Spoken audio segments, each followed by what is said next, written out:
소개받은 박광서입니다. 오늘 저는 여기 처음에 몇 년 전에 공사할 때 김태재 선생님하고 같이 와서 여러 가지 상의도 하고 그랬습니다. 그래서 몇 년 만에 오니까 이렇게 소패가 잘 뿌리 내렸다 싶어서 굉장히 반갑고요. 오늘 여기 여러분들 제가 오래 아시는 분들 많이 와 계시고 또 부교사분들께서 일부러 오셨다고 해서 감사하고 반갑습니다. 제가 오늘 말씀드릴 내용은 크게 두 가지라고 생각하면 되겠습니다. 불교가 미래 사회에 종교가 될 것인가? 그렇지 않다면 불교 믿을 필요 없지 않습니다. 이미 과거의 종교 보고 우리 기억 속에 또는 우리 선조가 믿었던 종교로 끝나버린다면 그런 성격의 종교라면은 불교를 우리가 채여 믿을 필요가 없습니다. 불교를 믿는다는 것이 꼭 교리만 알아서 되는 것이 아니고 우리 사회와 불가분의 관계가 있기 때문에 사회 속에서 불교가 어떤 의미를 갖는가 하는 것을 따져보지 않고는 사실은 확실하게 내 종교로 자신 있게 믿기가 어렵습니다. 그리고 그걸 부처님은 늘 그렇게 하라고 하셨습니다. 불교가 그렇게 현찮은 종교이거들랑 내 곁을 떠나도 좋다. 얼마나 당당한 말씀이세요. 근데 우리는 그것을 따지는데 교리로만 따지는 습성이 있습니다. 사실은 교리뿐이 아니라 이 사회에서 불교가 살아남을 수 있는가? 또는 그 정도가 아니라 소극적으로 그 정도에 그치는 게 아니라 적극적으로 미래 사회에는 불교가 어떤 기능을 할 것인가? 왜 불교가 미래의 종교가 될 것인가 하는 그런 생각을 해야만이 개인적으로도 종교로서 받아들일 수 있고 우리 사회에서도 종교 집단으로서도 대우를 받을 것입니다. 그래서 그런 점에서 한 부분 말씀드릴 거고요. 구체적으로 제가 최근에 관심이 있는 우리 사회에서 불교가 상당히 피해를 입고 있는 부분, 또 반대로 얘기하면 지난 수십 년 동안 기독교가 우리 사회에서 불법적으로, 초법적으로 팽세하거나 배우받거나 그러면서 상대적으로 불교가 위축 또는 후대접 받은 그런 부분이 상당히 많이 있는데 그 부분 중에서도 헌법상에 보장된 종교의 자유, 아시죠? 종교의 자유. 또 헌법상에 명시된 정치와 종교가 분리된다는 데서 불교가 상대적으로 피해본 그런 예들이 상당히 많습니다. 근데 여러분들은 개인적인 경험은 하더라도 이것이 종교 집단으로서 불교계로서 또는 여러분들이 불교계 지도자들인데 불교 지도자로서 공동으로 책임의식을 느껴야 하는데 이 부분이 또 우리 불교 안에 식구들에게 취약합니다. 이것은 분명히 여기 계신 여러 불교 지도자들이 분명히 알아야 되고 분명히 해결해야 할 과제입니다. 이미 오랫동안 방치해뒀기 때문에 지나치게 오래 굳어져서 마치 지금 문제 제기를 하는 것이 새로운 것처럼 그렇게 받아들일 기독교계지만 그것은 상관없습니다. 자, 그 후반부에 가서는 그 부분을 한 20분, 25분 정도 말씀을 드리려고 합니다. 그것이 바로 앞에 나눠드린 그 자료집에 있는 그 내용입니다. 1년 동안 현대불교의 신문에 제가 연재를 하게 되어 있는데 일단 한 반쯤 왔습니다. 오늘 뵙고 작업해도 반쯤 왔다고 그래서 제가 참 영광이구나. 이 꼭지를 제가 맡을 줄은 예상을 못했는데 저에게 우리 준 원장님이나 우리 군 목사님이 그 50회째를 저에게 맡긴 걸 보니까 이 제가 불교 운동의 기운이 수원에도 상당한 기운이 있구나 하는 생각이 듭니다. 사실 저는 백고작업회는 적절한 인물이라고 생각하지 않습니다. 여러분들이 많은 좋은 스님들을 모시고 백미 같은 법문을 들으셨을 텐데 오늘은 그 백미 의미가 아니고요. 외식 한번 하십사. 네.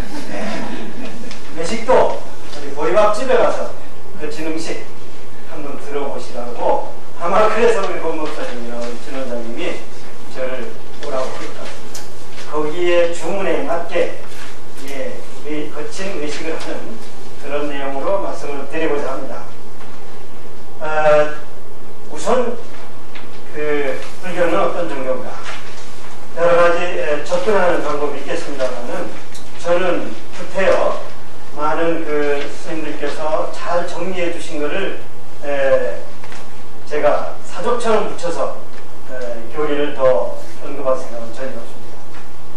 우선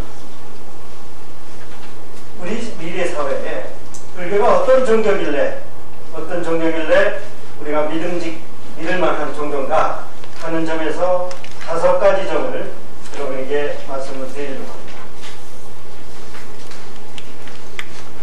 첫째,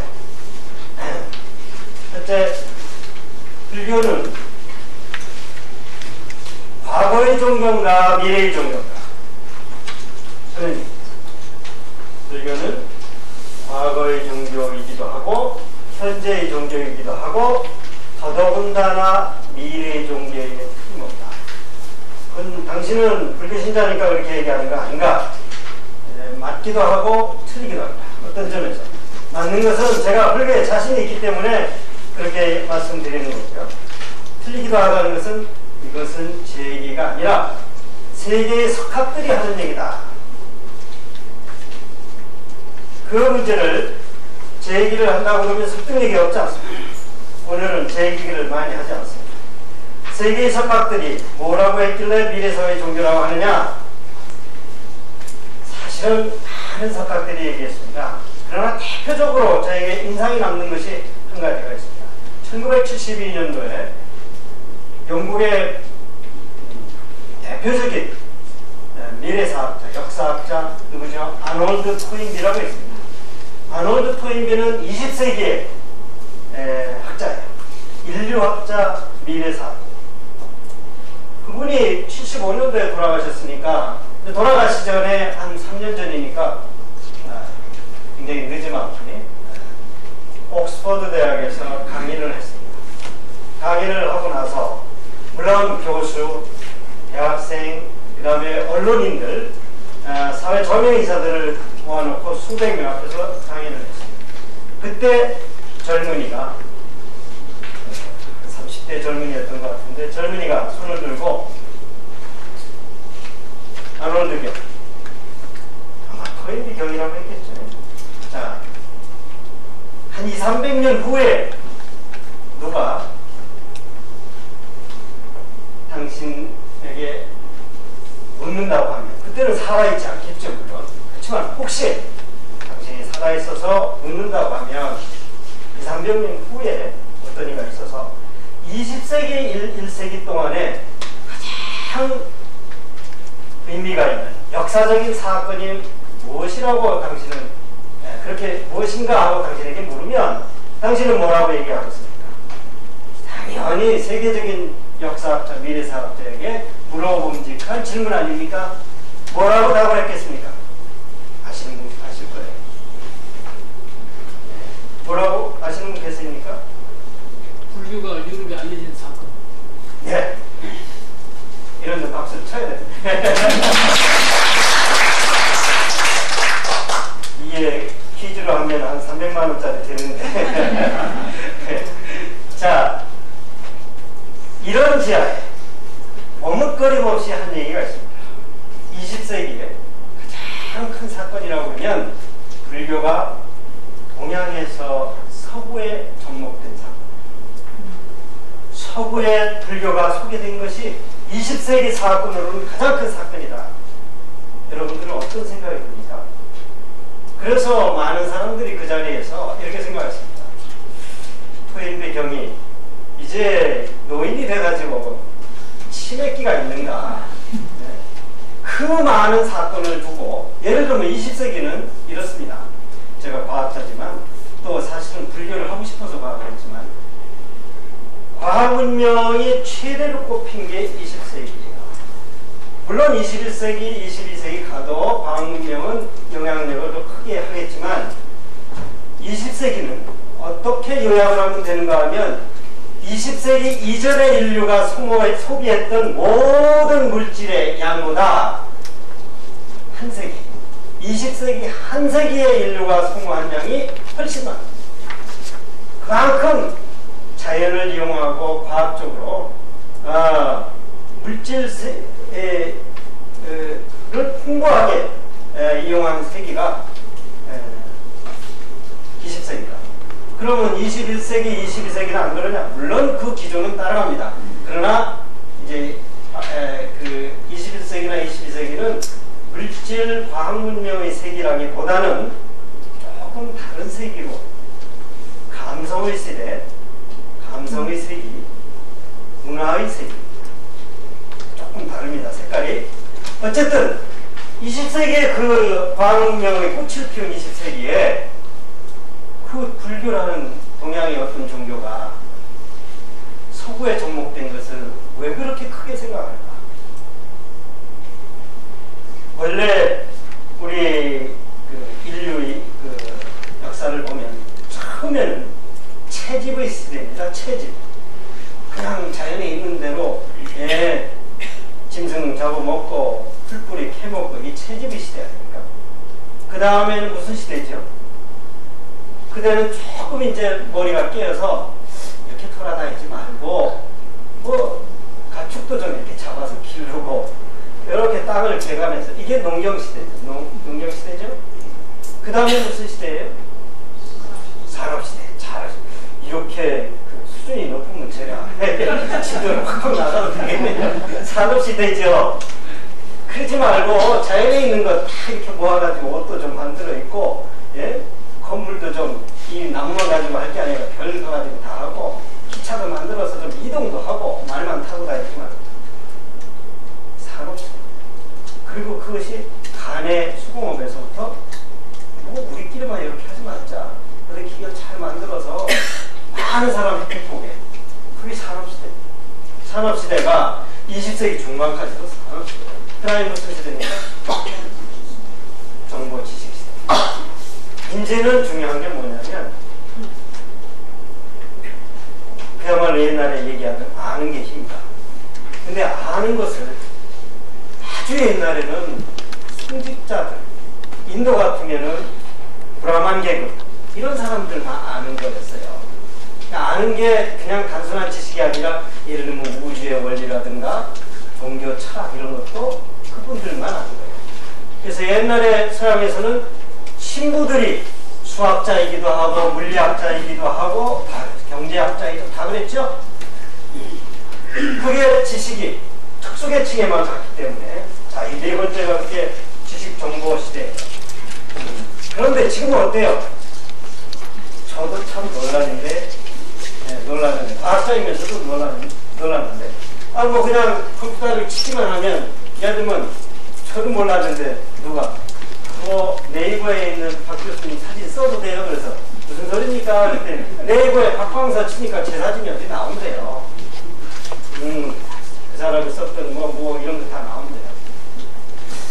그래서 이게 어디 가서 숨어있나. 우리 머리가 대단하지만 머리로서 할 수 없는 일들을 지금 네트워크 다 하거든요. 그게 지식정보 시대고 이제는 컴퓨터가 또 옛날에 처음에 컴퓨터 나왔을 때는요 지금 기능의 10,000분의 1, 100,000분의 1 기능인데도 이 방 안에 꽉 차게 빈 공간으로 이렇게 해서 만들었어요. 근데 이제 컴퓨터 앞으로 잘하면 손바닥만 하게 되죠. 그러니까 오히려 어떻게 칠까가 더 높긴 작게 만드는 건 문제가 이제 아닌데 그 정도로 이제 발달을 해서 메모리가요. 너도 이렇게 지금 이거 갖고 다니는데 이게 뭔지 아세요? 여기 메모리 있잖아요. 요 안에 제 원고가 200매 그걸로 하면은 수만 장 들어가는 게 여기 다 있어요. 여기 있습니다. 이거보다 더 작게 만들 수도 있어요. 자, 이런 시대에 살고 있으니 지식이라는 게 이제 널려 있습니다. 오히려 쓰고 싶지 않을 정도로 너무 널려 있어요. 옛날에는 스님들만 한자를 잘 알았기 때문에 불교도 접근할 수 있었고, 이제 뭐 대장경이 CD로 구워져서 3장 정도로 나오죠. 그 치기만 하면은 부처님 얘기 우리 대장경 다 들어가 있어요. 뭐 이게 벽에 꽉 차게 뭐 살 필요도 없습니다. 이게 지식정보 시대다. 자기가 원하기만 하면 어떤 지식도, 여기 이제 노보살님들은 그게 무슨 얘기인지 잘 모르시겠지만 지금은 그렇습니다. 그런 시대. 그러니까 옛날에 지식 가지고 자랑하던 시대는 아니에요. 그죠? 지혜가 더 중요한 시대가 됐습니다. 지식은 널려 있습니다. 그걸 어떻게 쓸까? 네? 무엇을 쓸까? 이거는 지혜가 없으면 안 되잖아요. 그래서 지식정보 시대에는 지금 흘러가고 있습니다. 그 다음에 오는 시대가 뭐냐 그러면 문화 감성의 시대. 감성의 시대. 그거는 물질이 중요한 게 아니에요. 감성의 시대는 물질이 중요한 거예요. 사람이 행복을 만들어내는 것은 지식이나 정보만이 아니라는 걸 이제 알기 시작한 겁니다. 물질이 아니라는 것도 금방 알았어요. 산업시대 거치면서 그 폐해도 잘 알았어요. 이제는 감성의 시대. 감성의 시대는 부처님 시대. 온갖 오관을 확 열어놓고, 그게 뭐예요? 깨달은 사람이라는 겁니다. 깨달은 게 어디 뭐 다른 안테나가 있어서 하는 게 아니고요. 자기가 갖고 있는 모든 오관 감각기관을 다 열어놓고 상황을 종합적으로 판단하는 그것이 감성. 그렇기 때문에 그 사람은 행복을 거머쥘 수가 있습니다. 오관을 다 열어놓은 사람. 어느 하나를 닫아버리면 안 됩니다. 오감이라고 그러지만 사실은 불교에서는 육감이고 팔식감입니다. 사실. 그걸 다 열어놓은 사람. 이 사람이 가장 지혜로운 사람이고 가장 행복한 사람. 아직 인류학이나 사회학에서는 부처님의 요 얘기까지는 안 가고 있고, 현재 물질을 굉장히 많이 우리가 가지면 행복할 줄 알았더니 그렇지 않더라. 요까지 온 거예요. 그래, 지식을 많이 하면 그게 힘이라는데, 그거 아무리 널려줘도 행복하고는 불안하더라. 이제 그렇게 해요. 5번째 시대가 감성의 시대고, 그런 시대에 무엇이 필요할까 하는 것은 세계적인 학자들이 너무나 잘 합니다. 불교가 미래의 종교다. 미래의 종교.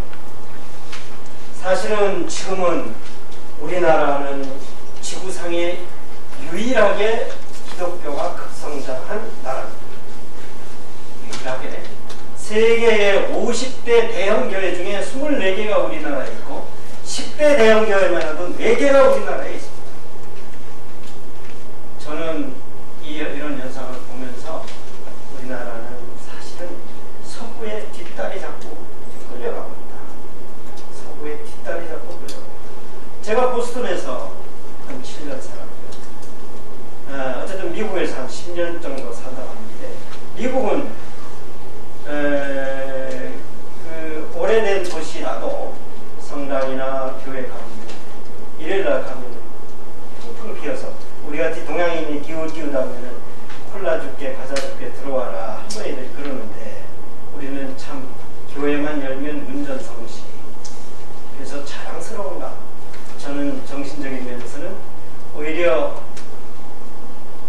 노예 근성이 더 커졌고, 또 정치 사회적으로 보면 미국 의존도 힘의 숭배의 종교가 오히려 득세를 하고 있다.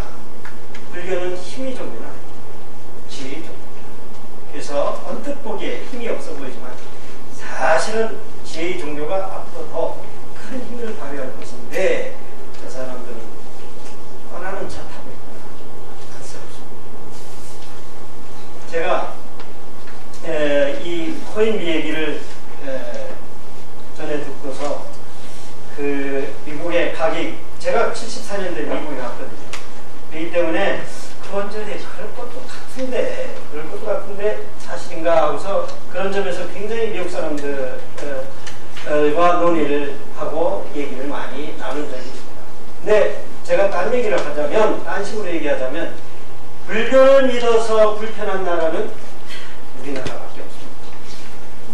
알게 모르는데 불교를 믿어서 불편한 나라는 미국에 가면요, 대학 교수, 유명한 지식인, 리처드 기어, 조단이나 유명한 연예인, 예술인, 학자, 정치인도 그 사람들이 불교를 믿는다 그러면 나도 관심이 많은데 그 사람들 좀 뻥이 세죠.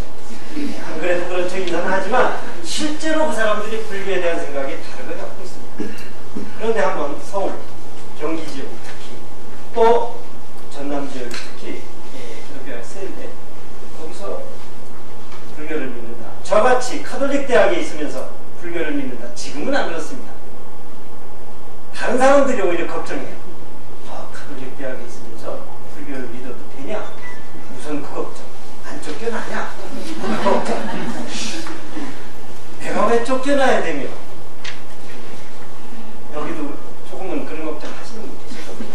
저 사람 저렇게 불교 일만 하면서 안 쫓겨나는 게 용하다. 서강대학교가 참 안양이 있구나 그러는데 두 가지 점에서 안 쫓겨나는 건 여러분들에게 안심시켜드려요. 첫째, 교육과 연구를 제가 잘합니다. 불교를 믿으면서 그거 잘못하면 거짓말. 한 10년 전에 지금 대학교 평가가 지금 많이 이루어지고 있지만 10여 년 전에 대학 평가를 처음 할 때 제가 이공계 대학에서 연구업적 1위였습니다. 그때 특히 뭐 공총장 아무리 불독 같은 저런 총장이라도 저를 쫓아낼 리가 없죠. 내가 손해인가요? 자기가 손해지.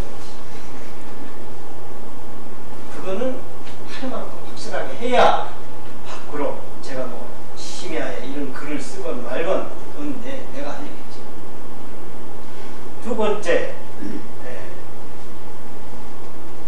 제가 불교 운동을 한다는 것은 불교의 사회문화적인 그런 운동을 하는 것이지 교리를 가지고 기독교와 다투는 거 아니에요. 그렇죠?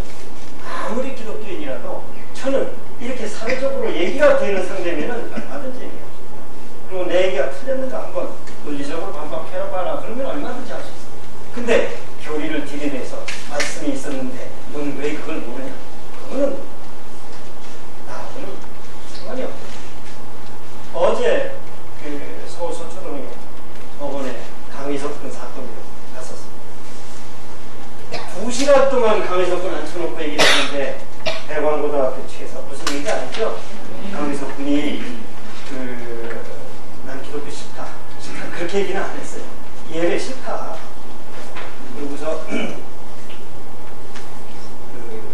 시위를 하는 바람에 학교 명예실조 어쩌고 그래서 제적당하고 법원에서 즉각 복학시켜라 그래서 졸업하고 지금 서울대학교 3학년 재학 중인데 그 친구가 지금 대광고등학교를 상대로 민사소송을 걸렸고 그 민사소송을 우리가 지금 대기하고 있습니다. 저는 이게 대광고등학교의 문제가 아니라는 겁니다. 이거는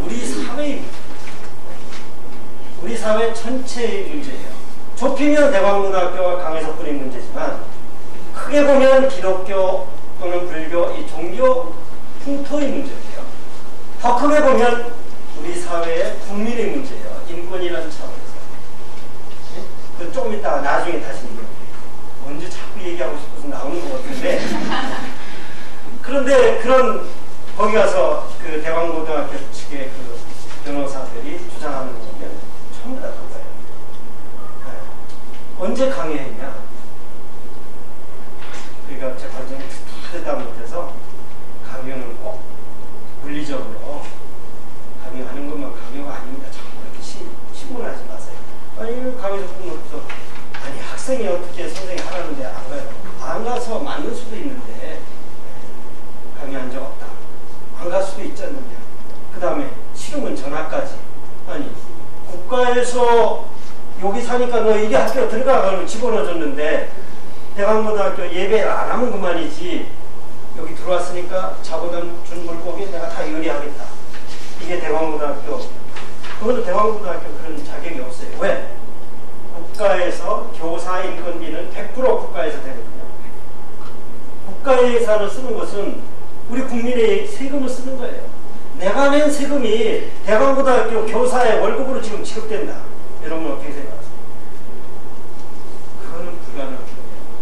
불가능한 짓을 저 사람들이 수십 년 해오고 있어요. 그러면서 강의사분이 이거 좀 이상하지 않는가? 내가 원해서 대학교 들어온 거 아니 고등학교 온 것도 아닌데 여기 왔더니 너 종교 없어도 좋아. 믿어.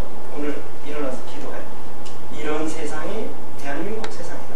여러분 자식이 거기 안 갔어도요. 사실 이거는 끔찍한 일로 여러분은 생각해요. 자, 그러면 종교나 정서적으로만 끔찍한 게 아니라 사실은 여러분 낸 세금이 대광고등학교 교사 채용할 때 기독교 교사만 채용합니다. 어이구, 여러분 많은 국민들이 그래요. 아이고, 대광고등학교는 기독교 학교니까 뭐 그럴 수 있지. 천만 해봤어요. 왜? 국가의 세금으로 뽑기 때문에. 그건 안 되는 거예요.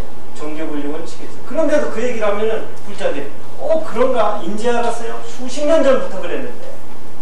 수십 년 전부터. 이제 그런 것이 이제 헌법소원이나 이런 게 다 진행이 될 겁니다. 워낙 오래된 일이라요. 무지하게 힘든 일이에요. 근데 아까 기독교 얘기하려고 그랬는데, 그래서 그 사람들이 주장하는 게 결국은 그거밖에 없어요. 나는 이거 믿고 말 거야. 이거예요. 합리적으로 얘기를 나누거나 그럴 여유들이 없습니다. 또 그럴 생각도 없습니다. 그리고 기왕에 들켜진 그런 기득권은, 그런 이익은 절대로 놓으려고 하지 않아요. 그거를 지키기 위해서는 정치권과 모든 권력, 그것이 돈이든 또는 인맥이든 다 이용해서 지금 그걸 지키려고 합니다. 제가 이제 그거를 깨려고 지금 들어가고 있는데, 그래서 이런 글을 쓰고 여러분들은 생각 좀 다시 해보자. 아마 기독교인들은 제일 골치 아픈 사람 뽑으면 국방사라고 그럴 겁니다. 요즘은. 그러나 저는 불교만을 위해서 그런 게 아니에요. 우리 정상적인 사회를 위해서 국민이 이런 한번 생각해봐야 된다. 자유민주 선진 사회를 얘기 부르짖지만 바로 이런 의식이 확실하게 서지 않고는 국민소득 2만 불, 3만 불 간들, 그게 무슨 선진사회예요. 그러니 제가 불교를 위해서 싸우는 게 아니죠. 무수히 불교에 도움이 될지는 몰라도 국민이 생각하는 국민 아니면 우리 사회는 미래가 없다는 겁니다. 자, 그 점에서 이 토인디가 얘기했던 불교는 미래사회의 그거다 하는 얘기가 또 하나 얘기합니다. 불교는요, 절대로 강제하는 법이 없습니다. 불교는 여러분들 뭘 하려다가, 불교에 좀 하려다 저쪽에서 굉장히 물리적으로 또는 심리적으로 막 반항하면 기다리죠. 기독교는 기다리죠. 미친 사람이다. 그래서 가두든지 뭐 별짓을 다 해서라도. 그러나 불교인은 강가에 데려다 줄 수는 있어도 물을 먹일 수는 없다. 부처님 말씀. 또 실제로요. 부처님 제세시에 목련존자가 그 첫 번째 아닙니까? 신통제일. 그 목련존자 신통제일이라서 굉장히 왜 신통제일이죠? 이거 숙명통으로 어머니가 어디 가신지 알아서 지옥까지 내려갔다. 그래서 백중에는 사실은 효도를 얘기할 때 목련존자 이렇게 나오는 건데, 어머니를 위해서 지옥까지 간다. 근데 그 신통제일 목련존자가 부처님 계실 때 그 마을에 그 장자가 살고 있었는데, 장자는 아시죠? 장로는 종교적인 어른, 그래서 장로교가 이제 저쪽에서 따갔지만, 장자는 세속적인 어른, 그래서 돈이 많고 인품이 있고 그 지역에 마을 어른이 장자. 그러니까 백만 장자, 억만 장자 그러는데, 장자가 하나 있는데 부두세 있어요. 그러니까 저 부두세를 부처님 말씀에 좀 굴복을 시켜보겠다. 불교에 귀하게 하겠다. 그래가지고 그 앞에 가가지고 별가보자. 그래서 3층 높이로 뜹니다. 여기 뭐 3층 높이로 쌓아놨던 모양이죠. 곡식을. 뜨니까 이 장자가 잘못했습니다. 승복을 하고 부처님께 다 제사를 바치겠습니다. 회제 룰루랄라 하고 이제 돌아와서 부처님께 보고를 했죠. 그 장자가 부처님 법에 귀의했습니다. 부처님께 보고를 하니 들어보니 이 말이 아니고 불교적인 방법이 아니고, 왜? 놀래켜서 데려오는 것은 강제로 데려오는 것을 원칙하고 데려와지지 않는다고 했어요. 당신은. 그러니까 뭐 때문에 그 장자는 정법을 만나는데 500세는 더 살아야 된다. 의아당쳤습니다. 다른 종교에서는 이걸 뭐라고 했을까요? 이거는 하느님 뜻이었다. 그만큼 엄청나게 차이난 종교예요. 자, 난세에는 기독교같이 교리가 단순 무식한 것이 통합니다. 이제 감성의 시대에 지혜가 필요했을 때는 절대로 커가지고 안 되거나 또는 되는 것 같아도 한계가 있습니다. 제가 10여 년 전에 종교문화의 그런 흐름을 보면서 기독교인 친구에게 유명한 강남대 김우병 목사, 교수도 제 친구고 있는데 내가 그랬어요. 10여 년 전에 그랬습니다. 기독교 곧 퇴보할 것이다. 그랬더니 무슨 말이냐. 기독교가요. 지금 한 벌써 30년, 40년 동안 그것도 이게 굴곡이 있는 게 아니에요. 계속 증가해 왔는데 얼마나 뜨냐. 매년 20만씩 증가해서 30년이면 얼마예요? 600만이죠. 40년이라고 하면 800만입니다.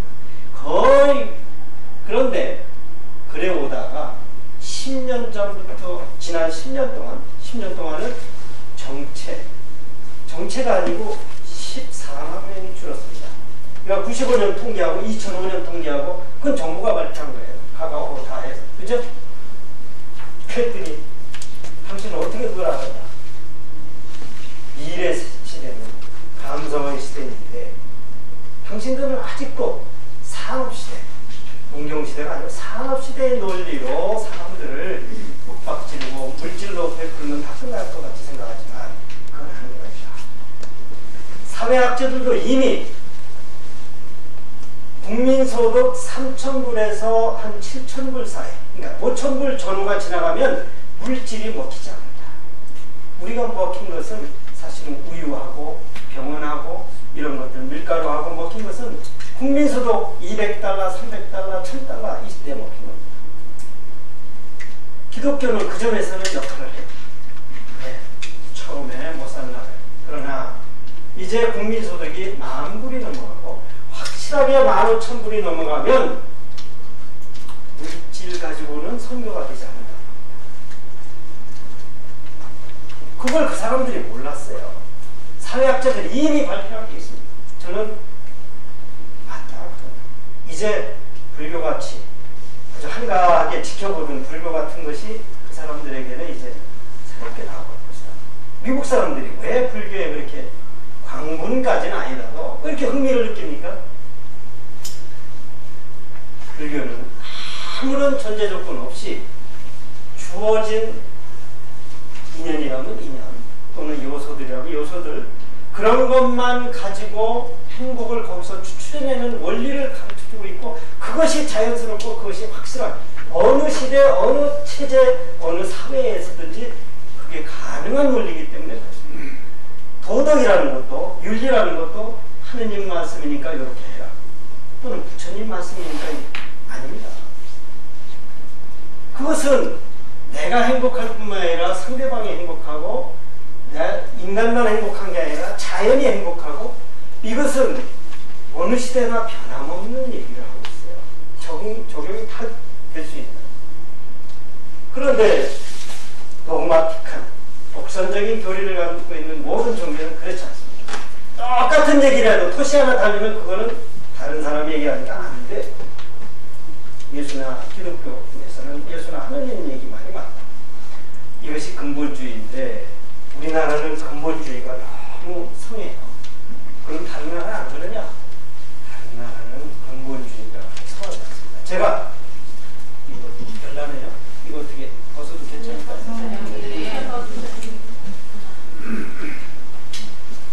다른 나라는 우리나라 같이 근본주의가 세지 않을 이유가 있습니다. 근본주의가 뭡니까? 근본주의가 어떻게 생기냐면요.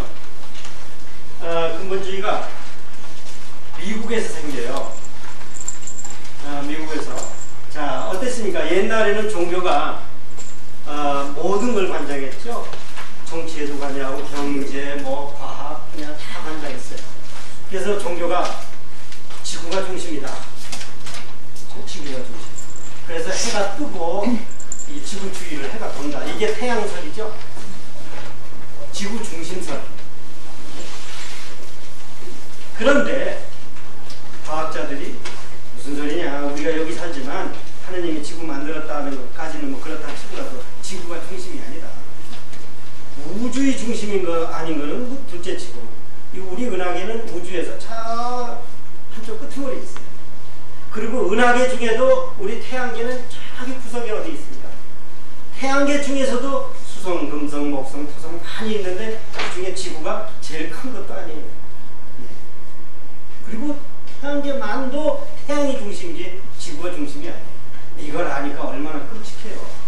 여태까지 인류를 속여왔는데 여기 이게 하느님이 만든 땅이다. 그리고 실제 놀라고 이래서 만들었다. 이래 왔는데, 근데 이게 뭐 지구가 중심이 아니라니. 그게 갈릴레오가 코페르니쿠스죠. 신부였습니다. 코페르니쿠스가 신부였는데 그 신부가 여러 가지, 아까 신부들이 다 옛날에 과학자였다고 했죠. 그 관측을 해보니까 지구가 이상한 거예요. 관측을 해보니까 지구가 돈다는 생각을 안 하면 이게 설명이 안 되는 거예요. 과학적으로 왜 그런지 몰랐어요. 그때까지는. 갈릴레오는 눈치챘습니다. 갈릴레오가 지구가 돈다. 이 얘기를 했다가 어떻게 됐겠어요? 끌려가서 법정에 섰어요. 그 얘기 다시 한번 하면 멈춥니다. 그러니까 싹싹 빌고 태양이 돌지요. 태양이 돌지요. 그렇게 얘기하고 나오면서는 그래도 지구는 돈다. 이게 유명한 거예요. 이게 진리를 진리로 받아들이지 않는 경직된 그 교리를, 그게 서양인들은 이제는 끔찍한 거예요. 그러다가 그거를 논리적으로 과학적으로 완전히 풀어낸 건 뉴턴이죠. 많이 읽었고. 그래서 사고가 떨어지는 원리나 지구가 이렇게 도는 원리나 태양을 도는 원리나 지구 중심을 달을 돌리는 원리나 이게 다 똑같다. 이래 놓으니까 난리가 난 거죠. 기독교에서 난리가 난 거예요. 여태까지 가르친 게 완전히 거짓말이에요. 불교는요, 과학과 싸우지 않습니다. 싸울 이유가 하나도 없어요. 아까처럼 부처님 얘기가 따로 있고 자연의 원리는 따로 있는 그런 거 아닙니다. 물질의 얘기 따로 있고. 절대로 불교에서는 과학과 마찰을 일으킬 이유가 하나도 없는 거예요. 근데 아까 지동설 얘기도 했지만은 그 다음에 대표적인 게 뭐냐면 그 다음에 나온 게 다윈의 진화론입니다. 진화론이 언제 나왔죠? 진화론이 1859년인가 그래요. 19세기. 그러니까 한 150년 됐네요. 그때 다윈이 인간은 생명을 스스로 이렇게 다 영향을 주고받으면서 진화한 것이다. 근데 기독교가 가르치면 그렇게 안 돼요. 지금도 한 사람 어느 뱃속의 자궁에서 애가 들어서고 태어나고 이러는 게 다 신이 관장한다. 생명은 다 신이 직접 관장한다. 그래서 이런 인간이 수만 년 전에도 이런 인간으로 만들어서 살고 있었다. 무슨 얘기인지 아시겠어요? 지금 저절로 지들끼리 진화한 게 아닌데 이게 창조론입니다. 아시다시피 생명은 하느님이 주관한다. 근데 과학자들은 이게 말이 안 되는 거예요. 옛날에 묻혀진 뼈를 봐도 지금같이 이렇게 돼 있지 않아요. 오랑우탄 같은 뼈가 나오지. 인간이 지금 형상의 뼈가 나오지 않습니다. 그래서 과학자는 틀림없이 이거는 인간이 자연과 적응하면서 뭔가 만들어졌다. 이게 진화론 아닙니까? 그렇죠? 이 사람들은 못 믿겠다. 하나님이 그때도 인간으로 만들었고 하나님 형상으로 인간을 만들었다 그러면서 얘기했잖아요. 그러니 그거를 입증하려고 얼마나 애를 썼겠어요. 말로는 안 되니까 요즘에 과학은 전부 다 논리고 이게 다 편리적으로 설명하니까 과학을 빌어서 하느라고 어떤 짓까지 했느냐면요. 1900 그게 얼마 안 됐어요. 30-40년 전에 1970년대에 미시시피 강 유역에 그쪽에 공룡의 발자국이 남아 있습니다. 그거는 머리에 공룡의 발자국이 있어요. 우리도 저기 가면 있죠. 네. 자, 공룡의 발자국이 나와 있는데 거기 이 옆에 인간의 발자국이 있다는 걸 발견했다 이렇게 발표를 했어요. 그 얘기는 무슨 얘기죠? 공룡이 살던 시대에 우리 지금 현재 인간이 같이 살았다는 걸 증명을 하려고. 근데 그게 무슨 짓이었어요? 누가 한 짓일까요? 그 사람들이 한 짓이죠. 그래서 학자들이 전혀 그럴 리가 없다. 그럴 리가 없다. 그래서 안 갔어요. 그런데 이 사람들이 굉장히 그 치밀하게 그걸 선전합니다. 그러니 모르는 사람들은 그런가 봐. 성경에 있는 얘기가 맞는가 봐. 인간을 그때 만들었나 봐. 공룡하고 지금 같은 인간 같이 살아나 봐. 뭐 화석이 남아있으니까. 야, 이거 큰일이잖아. 세계가 급성했습니다. 결과는 어떨까요? 이것이 인위적으로 기독교인들이 만들었다는 것이 발표되면서 망신을 당했습니다. 누가 만들었을까요? 1930년대 여러분 아시지만 미국의 경제공황이 옵니다. 그래서 일자리가 없어서 많은 사람들이 놀고 있었어요. 이때 기독교에서 돈을 들여서 사람들을 사가지고 이 인간의 이 화석 같은 거를 돈을 뜨고 그 다음에 그런 것을 조각을 해서 만들어 놓겠어요. 돈을 줘가지고 인위적으로 얼마나 과학이라는 게 밀려서 힘들었으면 참 안 됐어요. 거기 그 사람들이 그렇게 하는 거예요. 그렇게까지 해서라도 사람을 속여서라도 창조론을 얘기하고 싶어서. 그러나 근본주의라는 것이 그 몇십 년 후에 밝혀진 거지만 근본주의라는 것이 바로 그런 데서 나오는 거예요.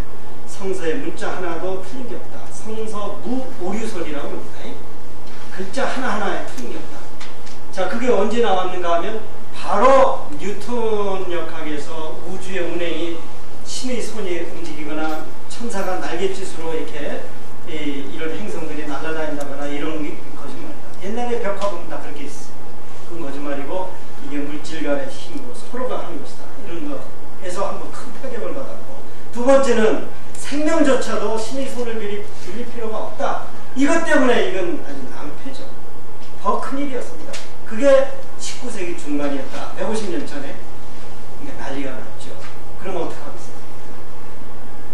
이제 정신 차리지 않으면 과학이 점점 거짓말한 걸 밝혀내겠다. 그래서 근본주의가 미국에서 프린스턴 대학에서 하지라는 사람이 1962년도에 바로 그 다윈이 죽고 나서 몇 년 안 돼서 근본주의를 냅니다. 다시 순수 종교로 이걸 지키자.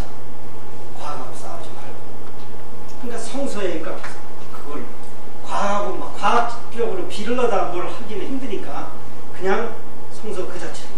그러니까 얼마나 고지식한 사람들이겠어요. 그게 19세기 중반에 나왔고 그때 많은 사람들이 그 기독교 배경을 갖고 있는, 미국은 그렇잖아요. 청교도들이 영국에서 건너온 사람들이니까 기독교 배경을 갖고 있는 사람들이 낭패라고 생각을 했습니다. 이제 다 모였어요. 그러자 종교로만 생각하더라고요. 그래서 많은 득세를 했는데 또 한 번 강탈을 당합니다. 그것이 뭔가 그러면 다시 물리학. 아인슈타인이 나와가지고 상대성 이론과 양자 이론을 내면서 물질의 근본이 무엇인가? 우리가 물질을 측정한다거나 인식한다는 게 뭔가? 아주 과학에서 인식론까지 하기 시작합니다. 그러니까 종교가 더 이상 유일하게 자기들이 생각하고 있던 무슨 오관이나 육감이나 이런 얘기를 이제 할 수가 없어요. 자, 아인슈타인이 만들어냈다보다도 발견한 자연의 법칙이나 양자의 법 이런 거는요, 여러분들이 몰라서 그렇지, 우리 뭐 아까 이런 거라든가 무슨 뭐 이 칩, 메모리라든가 이런 것들이 그런 거 없으면 하나도 없습니다. 여러분 보는 이 TV 영상 뭐 이런 거요, 속에 양자이론이 안 들어가면은 그게 기능을 안 합니다. 여러분은 모르죠. 양자역학이라는 물리학을 몰라도 지금 혜택을 받고 있지만 내용은 그렇습니다. 세밀하게 들어가면 다 양자이론 때문에 개발된 그런 제품들입니다. 자, 그렇게 되니까 그게 언제인지 아세요? 20세기 처음 들어와서 초반에 1905년도에 그 유명한 논문 발표합니다. 그 몇 년 사이 아인슈타인이 논문을 한 너댓 개 발표하는데 하나하나가 다 노벨상 아니에요.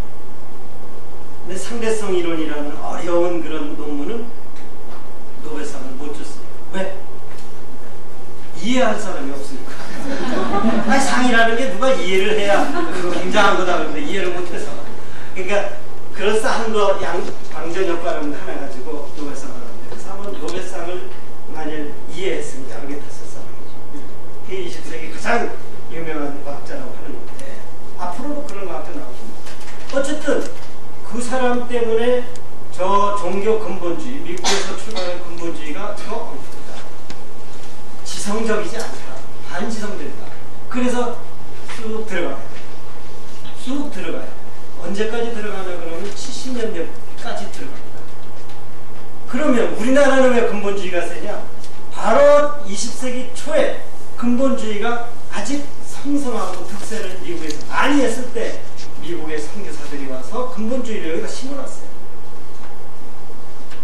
우리나라 사람들이 왜 그렇게 누군 그래요. 유교가 오면 유교가 여기서 꽃이 피고 불교가 들어오면 불교가 여기서 꽃이 피고 기독교 오면 기독교가 꽃이 핀다. 그렇게 얘기를 할 수 있겠죠. 그러나 실제로는 저 근본주의 우리나라 기독교인들이 열성이 미친 것처럼 그렇게 하는 것은 그 근본주의 영향이지 꽃이 피어서 그런 게 아니에요. 그 영향은 20세기 초에 미국 선교사들이 예를 들어서 서구의 선교사들이 왔거나 그러면 그렇지 않아요. 그보다 훨씬 더 먼저 들어온 카톨릭은 그렇지 않죠. 카톨릭은 굉장히 유연하게 바뀌었죠. 기독교는 100년밖에 안 되는데 카톨릭은 200년이나 되죠. 먼저 들어왔어도 그렇지 않아요. 왜? 저 서구 쪽에서 들어왔어요. 미국에서 들어온 게 아니죠. 근데 기독교는 미국에서 들어왔어요. 근본주의가 들어와서 그런 거예요. 그러니까 지금 우리나라의 기독교인들이 왜 그렇게 이상하냐? 논리적으로 말도 안 하고 왜 그러냐? 근본주의가 여기 이식돼서 그렇습니다. 당신들은 몰라요 왜 그런지. 이게 진짜다. 그것만 생각해요. 흐름을 보면 그렇습니다. 미국은 그럼 그 다음에 어떻게 되냐? 미국은 1930년대 즈음에서는 이게 들어가요. 그렇죠? 이게 반지성이다. 이게 말이 되냐 도대체. 그게 들어갑니다. 그런데다가 미국이 아주 그냥 더 곤혹스러운 건 60년, 5, 60년대에 월남전과 얽히면서 아주 체면이 말이 아니게 보이잖아요. 조그만 나라에 패망하잖아요, 사실. 미국이 패퇴하잖아요. 이게 아주 국가적인 의심이죠. 그래서 히피들도 생기고, 우선 국가적으로도 체면해야지만 개인적으로도 이게 뭐 때문에 싸우느냐. 이게 히피들이 나온 거예요. 히피들이 나쁜 게 아닙니다. 고민하는 젊은이들이라고 생각합니다. 그러다 보니까 뭐 마약도 하고 이렇게 머리도 기르고 그래서 우리가 보기에는 퇴폐적인 것으로 보이지만 그거는 사상사의 흐름에서 볼 때는 미국이라는 사회에서 당연히 가장 앞서가는 그 물질 과학문명의 그 혜택을 보는 미국인데도 불구하고 이 전쟁, 죽음, 그 다음에 종교적인 배타성 이런 것 때문에 막 얽혀가지고 고민하는 젊은이들이 히피입니다. 제가 어렸을 때는 저 히피나 저기 왜 가지 그랬는데 갈만한 나라이에요. 결국은 맞습니다. 그 히피 문화를 거쳐서 그때 바로 동양의 불교나 무슨 뭐 이런 것들이 명상이나 이런 게 많이 들어갑니다. 짐작하시겠지만 우리나라 승산 스님이 미국에 들어간 것도 1972년도에 짐작하죠. 라지니 스님, 크리스나무리티 이런 게 다 5, 60년대입니다. 그렇죠? 70년대까지. 일본의 스즈키라는 선사가 불교를 전한 것도 60년대. 자, 왜 그런지 짐작이 되죠. 흐름에서. 그래서 지금은 티베트의 불교 이런 것도 다 그때 들어갔구나. 그때는 티베트 불교가 정 많이 들어간 때는 아니지만 티베트의 달라이라마가 59년도에 중국 때문에 중국 침공으로 인도에 오면서 관심을 두게 되죠. 미국은 관심 든 게 불교보다는 사실은 중국과의 그 힘싸움에서 관심을 두는데 티베트를 이용하기 위해서 티베트를 연구하기 시작하지만, 그죠? 사회적으로. 나중에는 종교적으로 이렇게 풍부하고 깊은 불교 문화가 있다니 리차드 기아가 홀딱 가게 돼 있습니다, 사실. 불교를 제대로 접하면. 우리나라는 숭산 스님이 애쓰긴 하지만 사실은 우리나라 불교를 잘 포장해서 미국 사회에 입맞게 딱 주는 작업을 잘 못했어요. 일본의 스즈키가 더 먼저 했고, 그래서 이 참선 그러면은 미국 사람들은 젠으로 하죠. 젠.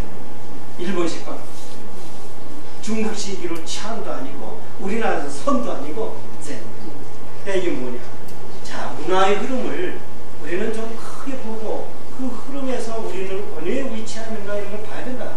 그래서 70년대까지 그렇게 미국이 고민을 하다가 다시 근본주의가 나오죠. 왜?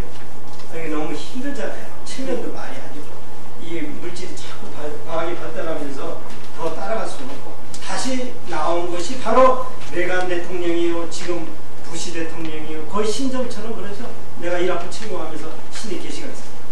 이런 건 옛날에 없었거든요. 그거의 반작용이에요. 그래서 저는 뭐라고 그러죠? 미국에 저렇게 근본주의가 마지막으로 불꽃을 태우는 것은 지는 해가 더 높다. 지고 있기 때문에, 정신적으로 지고 있기 때문에 더 불꽃입니다. 또는 불씨도 마지막 불씨가 확 한번 탄다고 했어요.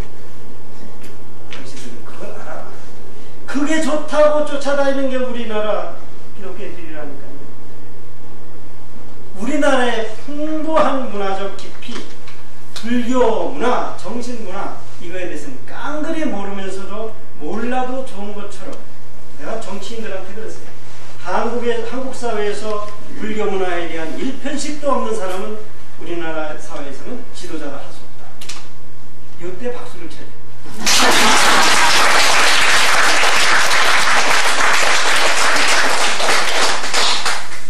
우리가 단순히 불교 신자갑니다 이거 아닙니다. 내가 그 얘기 합니다. 나는 김대중 씨 참 존경하고 그러지만 우리나라 정치사회 지도자들이 왜 시리에 휩쓸리면서 표만 생각하느냐. 정치꾼들이다. 정치가가 아니고 정치꾼들이다. 무엇이 차이가 있는가? 정치꾼은 바로 다음 선거만 생각합니다. 표만 생각합니다. 정치가는 다음 세대를 생각합니다. 내 민족이 어떻게 가야 할까? 세계 역학술. 이것이 정치가지. 자기가 다음에 떨어져도 정치가적인 그런 활동을 하다가 그만두는 것이 존경받는 것이에요. 그렇지 않아요. 우리 사회가 어떤 갈등이 있건 기독교고 불교고 뭐 서로 싸우고 그런 건 상관없어요. 여기 가면 이런 척하고 저런 척하고 툭 이게 다 표로 생각합니다. 이건 정치꾼이에요. 정치꾼은 여러분들이 세우면 안 돼요. 정치가 없어요. 자, 그런데 김대중 씨가 나는 정치가로 알고 있었고 많은 사람들은 그렇습니다. 지금도 사실은 그만한 정치가 드물리다는 건 사실입니다. 그런데 한 가지 딱 한 가지 지금 얘기하는 불교에 참 너무 무식해요. 스스로는 장면씨를 대구로 해서 캐톨릭에 비례해요. 저는 그때부터 의심했습니다. 어린 나이였지만 글쎄 캐톨릭에 왜 기를 하지? 정치꾼의 발상입니다. 그런 점에서 보면 그러니까 개인적으로 종교의 선택 여부를 얘기하는 게 아니라 정치적인 흐름으로 볼 때는 불교를 선택하는 것이 아무 도움이 안 된다. 기독교 선택하는 것이 도움이 될 듯 하지만 부작용도 있다. 가장 안전한 것은 캐톨릭. 제일 어린 나이에 대학생 때 그런 생각을 했는데 얼마나 괴로웠겠어요. 우리 사회에 대정치가가 있는데 그 사람은 캐톨릭 신자가 이유로 내가 이렇게 생각하고 있으니까 내가 얼마나 참 못난 사람. 그런데 그게 증명이 된 적이 있습니다. 제가 아까 소개해서 MIT에 있었다고 그랬는데 제가 MIT에 1981년도부터 83년도까지 2년 있었어요. MIT 거기 다녀오신 분도 계시지만 MIT는 보스턴, 미리 말하면 캠브리지라는 데입니다. 강을 두고서 보스턴은 이 남부쪽이고 북부에 캠브리지라는 데 거기에 MIT도 있고 하버드 대학도 있고 MIT에 있을 때 하버드 대학은 차로 5분이면 가요. 가까이서. 근데 거기에 보면 그 신학대학이 있는데 신학대학에 가면은 세미나실에 왼쪽으로 들어가면 왼쪽에 성모 마리아상이 있고 오른쪽에 뭐가 있어요? 불상이 있습니다. 신학대학에. 자, 우리나라의 신학자들한테 한번 얘기를 해보세요. 거기 신학대학에 뭐 혹시 불상 하나라도 있습니까? 무슨 소리입니까? 그건 무슨 소리예요? 밖에 있는 것도 와서 페인트칠하고 부시고 이러는 거예요. 그런데 하버드대학교 신학대학 세미나실에 불상이니까 뿐만 아니라 하버드대학교, 그때 지금 어떤지 몰라 하버드대학교 신학대학생들은 불교 과목을 3개를 듣는 필수로 들어요. 여러분 어떠세요? 이 정도는 되니까 하버드라고. 이 정도. 그래서 우리 학교에 김승혜 수녀라고 있는데 이 양반이 처음에 돌아와서 불교와 개론을 가르쳐요. 왜? 하버드에서 신학 박사를 받았기 때문에 불교를 수년대도 불교를 한다. 제가 그 얘기를 하면요, 우리나라의 기독교인들 비교놈들, 하버드 미친놈들 여러분 그런 즉시 얘기합니다. 당신은 정신병을 가고 한국인이면서 한국에 태어나서 한국 문화에 대한 몸에 배있고 주변의 문화재가 70%가 한국인데 그거를 종교로서 믿지 않는다는 건 이해할 수 있다. 그게 천인이에요. 그러나 그 문화 자체를, 전통 문화 자체를 이거는 싹 지워버려야 될 거라고 생각하는 것은 당신은 좀 이렇게 본 거다. 그 얘기를 아무도 안 해줘요. 그러면은 대뜸하는 얘기가 나는 뭐 대시의 지당이요. 이렇게 해서 불교를 보는 거예요.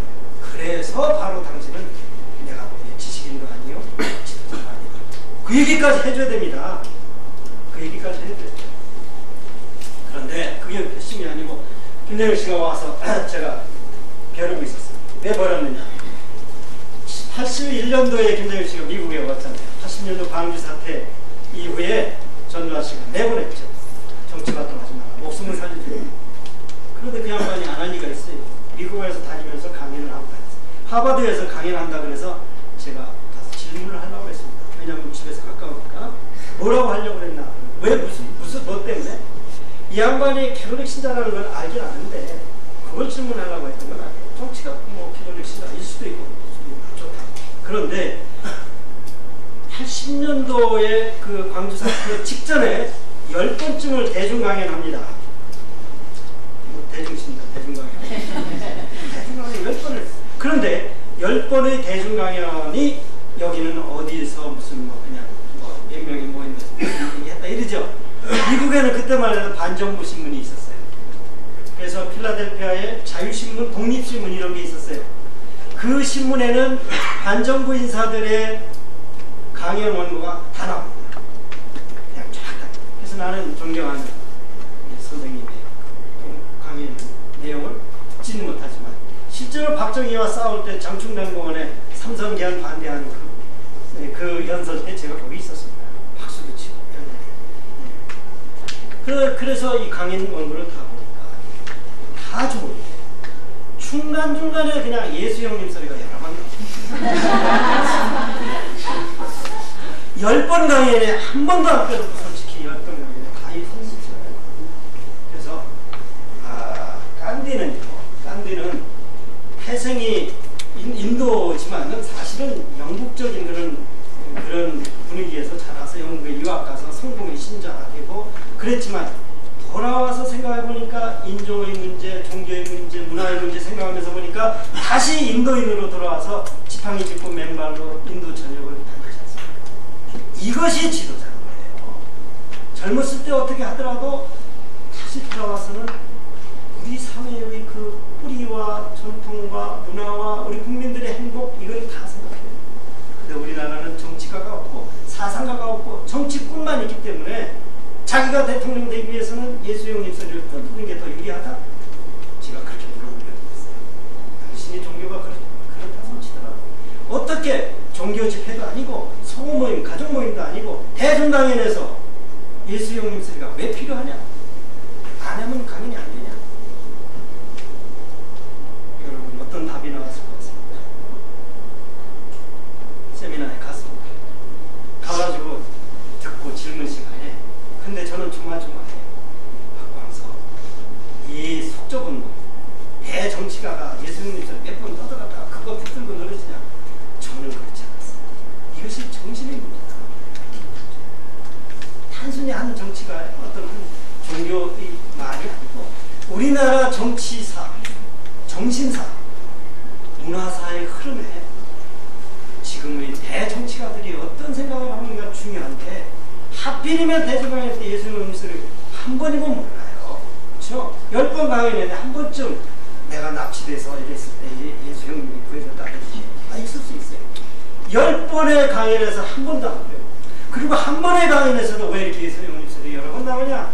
그래서 당신은 대통령이 되기 위해서 외세에 의존하고 있는 것이다. 로마 교황청에 빨대를 대고 있는 것이고 북미 장로인권연합회 미국의 장로교계 종교계에 탯줄을 대고 있는 것이다. 정신적으로. 그런 사람이 대통령이 되고 싶냐? 그렇게 해서 우리가 지금 대조영도 보고 뭘 보지만 사실 그 당시에는 여러 가지 복잡한 그런 그 역사 소설을 보면서 복잡한 그런 거에 따라서는 여러 가지 우리가 이해 못하는 행동을 합니다. 그리고 힘도 빌릴 때는 빌려야 돼요. 그러나 분명한 것은 기본이 흐트러지면 죽으면 죽었지 기본이 흐트러지면 안 돼요. 그래서 그 질문을 하려고 가서 보니까 얼마나 쿵닥쿵닥해요. 이거 제가 불교 믿는 게 잘못인지 왜 그런 것만 자꾸 보이는지. 그런데요, 저를 살려준 사람이 있습니다. 제가 그 질문을 하려고 얼굴을 붉히고 있는데 그 하버드 대학교 여자 교수가 손을 들고 똑같은 질문을 했습니다.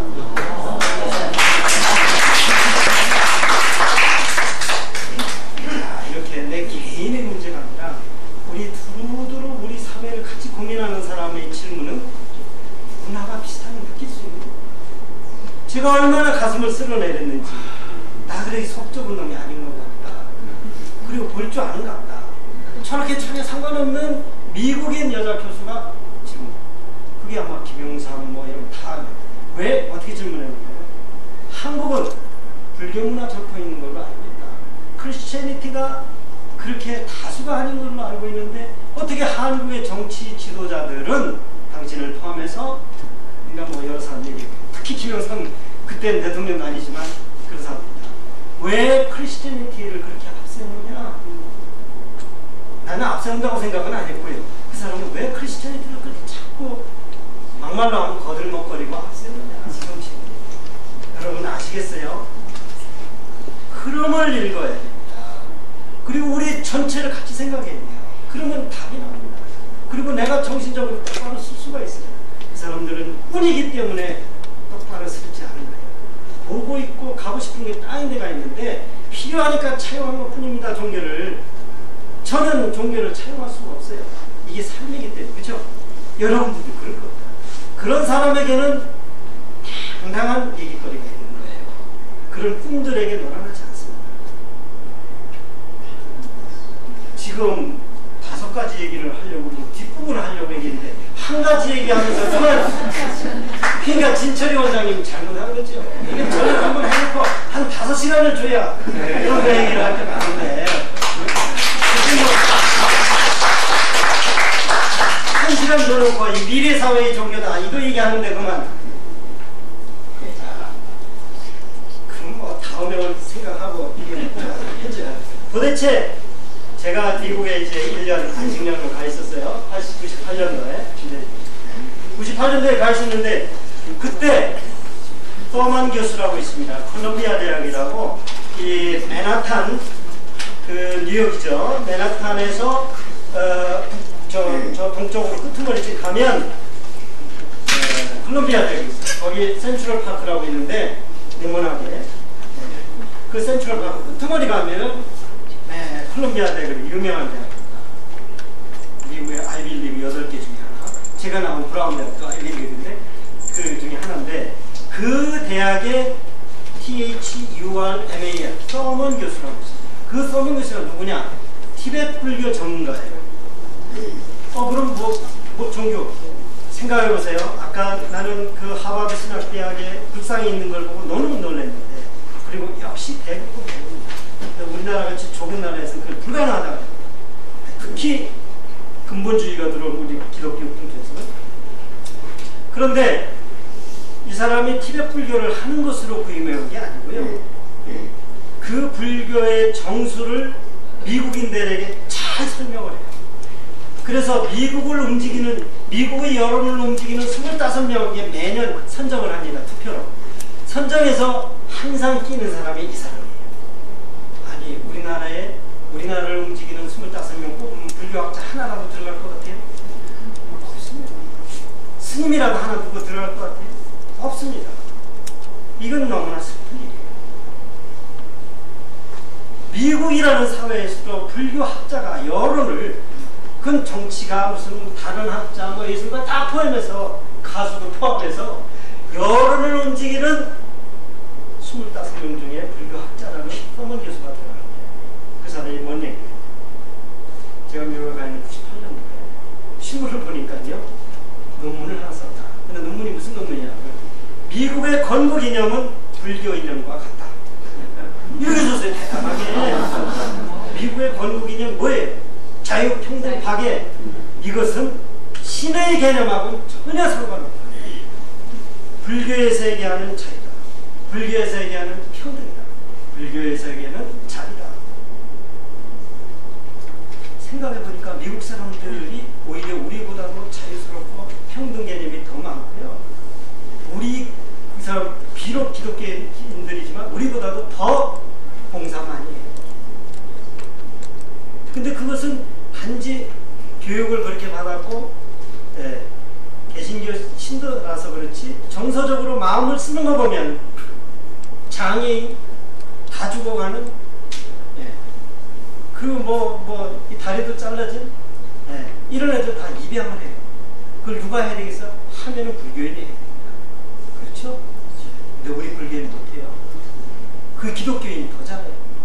그런 걸 보면서 불교는 우리는 남아있지만 행동은 미국인들이 더 잘하고, 전쟁도 더 잘하지만 이렇게 보면은 미국인의 사고와 행동은 불교적이다. 미국 건국 이념은 불교 이념과 같다. 나는 굉장히 미국에 10년 살면서 정말 미국이 불교국가가 되겠다. 그런 생각을 했어요. 그런 거를 개인이 생각한다는 게 중요한 게 아닙니다. 당당하게 그 연구를 다 하고 비교를 하고, 그래서 논문으로 발표해서 신문에 이렇게 크게 나올 정도예요. 응? 그러니까 서먼 교수가 여론을 움직이는 25인 중에 항상 그리고 미국에 불교를 가르치는 대학이 3,000개나 됩니다. 불교를 가르치는 대학. 물론 불교과가 따로 있지는 않아요. 근데 불교를 가르치는 아시아 스타디 또는 아주 특수하게는 코리안 스타디 할 때도 불교 이력을 가르치고 아예 불교 자체를 가르치는 데도 많고, 우리나라 공립학교에서도 국공립학교에서도 불교 가르치는데 상당히 전문입니다. 이렇게 만들어놨어요. 우리 불자들이. 우리나라조차도 이렇게 만들어놨습니다. 여기 와서 법회 한 번만으로 끝나지 않습니다. 여러분들이 알 일이. 그렇죠? 예. 박수. 자, 서먼 교수 참 이분 얘기하도 나는 한참 더 할 얘기가 있습니다. 이제부터는 이제 스피디하게 다음에 언제 오면 무슨 얘기를 할 거라는 그런 심정으로 하겠습니다. 두 번째, 자, 첫 번째가 미래사회의 종교다. 감수성의 시대에 불교가 가장 적합한 종교라는 뜻입니다. 두 번째, 생태학적 세계관을 갖고 있다. 생태학적 세계관, 이거는 인드라만이라는 뜻입니다. 하나도 독립적으로 있는 게 없다. 저를 보고도 이게 무슨 박광서 그러면은 어디가 실체가 있어요. 이거 이렇게 벗어놓으면은 저 박광서 옷이야. 그래서 저 박광서 머리는 이렇게 많이 빠졌어요. 이름이 박광서야. 서강대학교 누구 어떤 사람의 남편 누구의 아빠, 불교 신자예요. 아무리 하나씩 얘기를 해봐도 박광서를 설명할 수 없습니다. 여러분들도 마찬가지다. 아무리 얘기해도 시원치 않아요. 그런데 또 그걸 떠나서 설명을 하자도 불가능합니다. 설명. 그럼 뭔가 박광서는 그거의 총체다. 그러니까 박광서가 앞에서 보고서 이렇게 얘기하면 맞다고 할 수밖에 없고, 뒤에서 보고 해도 맞다고 할 수밖에 없고, 안 보고 그 사람 불교 신자 그래도 맞다고 할 수밖에 없고. 그러니까 부처님이 참 골치 아팠을 거예요. 부처님한테 뭘 들고 가지고 이게 맞죠? 그러니까 부처님 안놈 같은 마음 이거 맞잖아요. 그래 너도 맞다.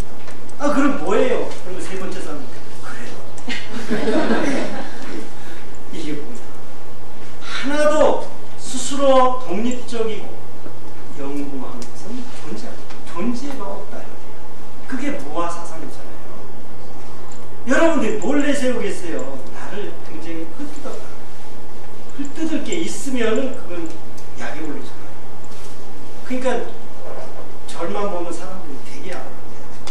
되게 심하게 뭐 욕을 하는 사람이 있고, 어떤 스님은 우리 교단에 이렇게 탐욕스러운 지도자가 있는 한 교단 큰일 났다. 그런 얘기를 여러 번 했더니 탐욕스러운 스님이 그랬어요. 저 사람 의장신도 아니야. 카톨릭대학교에 있으면서 그거에 그냥 그런 정도가 아니라 성명서로 나왔습니다. 그럼에도 불구하고 제가 워낙 아무렇지도 않게 생각하니까 주위에서는 무지하게 걱정이 됐거든요. 저것 때문에 박범수는 날개를 꺾기만 안 했는데, 근데 꺾이는 날개가 있어야지.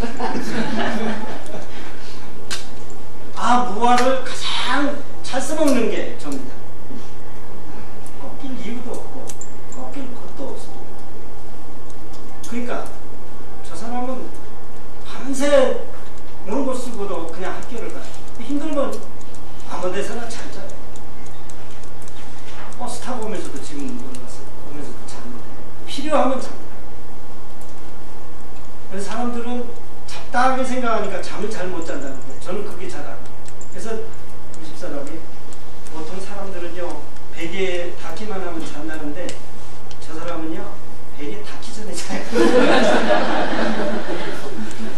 참 그러면 자는 거죠. 참 몸이 요구하는데 저는 그게 제가자들의 선적인 삶이다. 선적인 선이 다른 이상한 심리 상태를 얘기하지 않는다. 내가 이게 부닥뜨는 사람들과 상황과 그 다음에 내가 해야 할 일 100% 몰입하는 게 이게 선적인 삶이다. 왜 그런가? 나는 여기서 욕을 하지만 틀림없이 인드라망이라는 것을 믿고 있는 사람이다. 실제로 그렇게 효과가 나타난다. 내가 여기 있으면서 몸은 여기다 두고 마음 여기다 두는데 한편으로 여기 나가서 딴 거 생각합니다. 그것이 뒤죽박죽인 삶이다. 그렇게 살지 않잖아. 밥 먹을 때는요, 밥 먹는 게 삶의 전부인 것처럼 먹어라. 쓴 것이 오면 제가 쓴 밥이 좋아. 그래서 사람들이 괴상한 사람이에요. 괴상하다니. 쓴 것은 쓴 것 때문에 좋은 거 아니에요. 쓴 거를 다착지근하게 하거나 그건 뭐 하려고 쓴 거예요.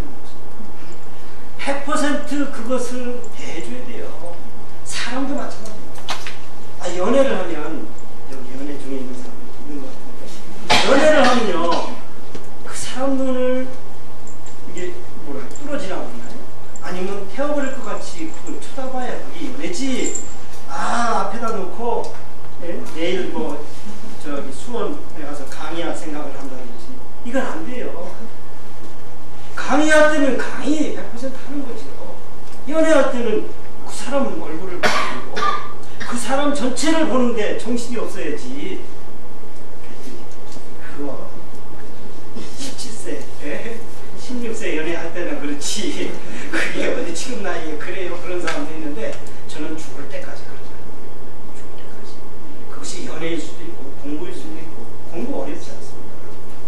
머리 좋은 거 그거 거짓말이에요. 집중입니다. 집중. 별거 없습니다. 그 도대체 학생들 제가 강의를 하면 그래요. 강의를 하면은 제가 요 정도 가지고요 모션을 많이 쓰고 뭐 팽이 도는 거면 제가 돌고 뭐 이래요. 큰 애들은 싫어하죠. 따뜻하게 앉아서 뭐 쓰기나 하고 이런 게 아니라서. 근데 왜 그렇게 하냐? 제가 좋거든요. 그리고 제가 소화하고 있는 것을 전달하는 것만큼 즐거운 게 없는 거예요. 그러니까 학생들이 고맙죠. 월급 줘서 고맙고. 근데 학생들은 그래요. 공부 잘하고 싶지. 공부 잘하고 싶지. 그러면 하루 종일 책을 들여다보는 게 공부 잘하는 거예요. 공부는 하루에 1시간만 해도 남 몇 시간 하는 것처럼 할 수 있는 겁니다. 그건 어떻게 하느냐. 여기 책을 보면 이 책이 이 우주의 요거밖에 없는 것처럼 너하고 그것만 있는 것처럼 생각하고 그걸 씹어먹듯이 태워버리듯이 봐라. 그러면 1시간만 하면 다른 사람들은 몇 시간 한 번 나오고 공부할 수 있어요. 그 훈련이 돼야 됩니다. 이게 잘 안 끊어지죠. 참선할 때 잡상행을 하는 건 똑같아요. 근데 해봐라. 그리고 그 효과의 맛을 봐라. 그러면 그게 공부뿐이 아니다. 일을 하는 것도 그렇고 원고를 쓰는 것도 그렇고 무슨 일에도 그렇게 된다. 근데 니들은 그렇게 안 하지? 마음은 급해가지고 공부를 하겠다고 도서관 가서 싹 남기면은 다 영장을 우리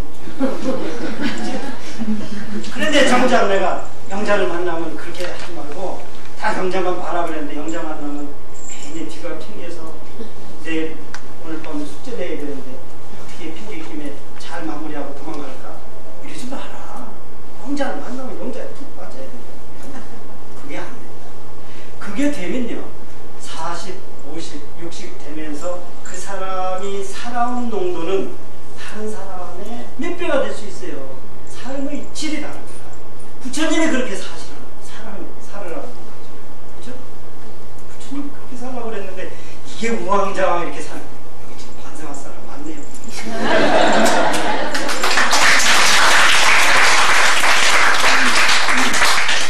이게 생태적인 세계관이기 때문에 다른 거 많이 생각 안 해도 됩니다. 자기와 인연 지는 것 충실하면 그 사람은 많은 사람을 이미 편하고 있어요. 유명한 나비 효과라는 게 있습니다. 그게 이 불교의 생태관하고 처음에 만든 중국 양자강에서 1962년도에 MIT 로렌스 교수라는 사람이 컴퓨터 시뮬레이션, 컴퓨터가 처음 나왔습니다. 제일 먼저 해보고 싶은 건데 그걸 해가지고 증명을 한 거예요. 양자강 근방에서 나비가 날개 뜻을 이렇게 얼마나 미미한 짓이에요. 그런데 6개월 후에 그 영향이 이렇게 영향을 미치고 저렇게 영향을 미치고 해서 6개월 후에 뉴욕에 태풍을 몰고 온다. 이게 나비 효과라는 겁니다. 그 무슨 얘기인가? 당신이 지금 이 자리에 앉아서 1시간 동안 이 얘기 들으면서 자기 정리를 뭔가 몰두한 이것이 돌아가면 여러분의 가족에 주위 많은 사람들에게 많은 영향을 미칠 수 있다는 거예요. 소홀히 하지 말아요. 한순간도. 그것이 중요하다. 나비 효과. 이것이 생태적인 인간을 세계관을 과학적으로 얘기하는 것입니다. 자, 이 얘기 더 할 게 많습니다만 요즘에 인터넷 그러는 것도 그게 뭐예요? 인드라만이 인드라넷인데 뭐 굉장히 비슷하죠? 인터넷 시대에는 불교가 이게 날아갑니다. 우리나라 동양이 인도가 인터넷이 훨씬 더 많이 활용되는 그런 나라. 그것에 대한 이미지를 잘 갖고 있기 때문에 다만 과학적으로 뒷받침하는 게 지금 부족해서 그렇지만 소프트웨어, 소위 인터넷이라는 감각은 동양 사람들이 이미 많이 갖고 있습니다. 서양 사람보다 앞서 갖고 있는 것이 아마 그거일지도 모른다. 그것이 어쩌면 불교나 인도의 많은 사상에서 준 뭐죠? 생태적 인드라넷으로 연결된 그런 그물코의 세상, 그거를 우리는 체화하고 있다는 생각을 합니다. 오히려 서구를 배우면서 자꾸 잘라낸 게 더 큰 일이에요. 짧아내면서도 자기가 가지고 있던 원래의 장점을 살려야 되는데 다 버리고 그냥 기독교인이 되는 것과 마찬가지고. 자, 세 번째, 평화의 종교입니다. 평화의 종교. 여러분, 불교는 평화의 종교. 아까 강제성이 없다는 걸 봐서 틀림없이 그런데, 근데 평화의 종교, 제가 얘기하면 안 되고요. 야스퍼스가 이런 얘기를 했습니다. 세계적인 종교 중에서 종교를 걸고 종교를 명분으로 전쟁을 일으키지 않은 종교는 서양은요, 서구는 400여 회의 종교 전쟁의 역사다. 아시겠습니까? 서양은 종교가 직접 이유인 때가 많았고 간접적으로 종교가 이유인 때는 또 수없이 많았고 400여 회의 종교 전쟁의 역사다. 그렇게 사람을 죽일 거면 종교 없는 게 낫다. 자기 잘났다고 그렇게 자기 종교를 위해서 사람을 죽이나요? 불교는 그런 불교를 위해서 사람을 죽인다는 말이 성립이 안 돼요. 오히려 그런 거에 빠질까봐 부처님은 부처님이라는 그런 추상적으로 자기 관념화하는 거, 이걸 깨기 위해서 부처님은 저를 만나면 부처도 죽이라, 이런 상대적인 가르침은 불교밖에 줄 수 없습니다. 그러니 부처님을 위해서 또는 불교를 위해서도 전쟁을 일으키지 않는데 누구를 위해서 전쟁을 일으켜요? 불가능합니다. 그러니까 근본적으로 교리상 불교는 평화의 종. 여러분들이 그렇게 보통 심정적으로 느끼고 있지요. 네, 몇 년 전에 저기 서울의 한복판에 데서는 불교가 과연 평화의 종교일까 의심이 드는 그런 난리들을 무차례 크게 폈습니다. 저는 물론 그 현장에 있으면서 이게 불교냐, 이 현장에서 강목을 들고 화염병을 들고 이런 사람은 필시 조폭임에 틀립니다. 그랬더니 옆에 있는 사람이 그랬대요. 조계종 폭력이 조폭이죠.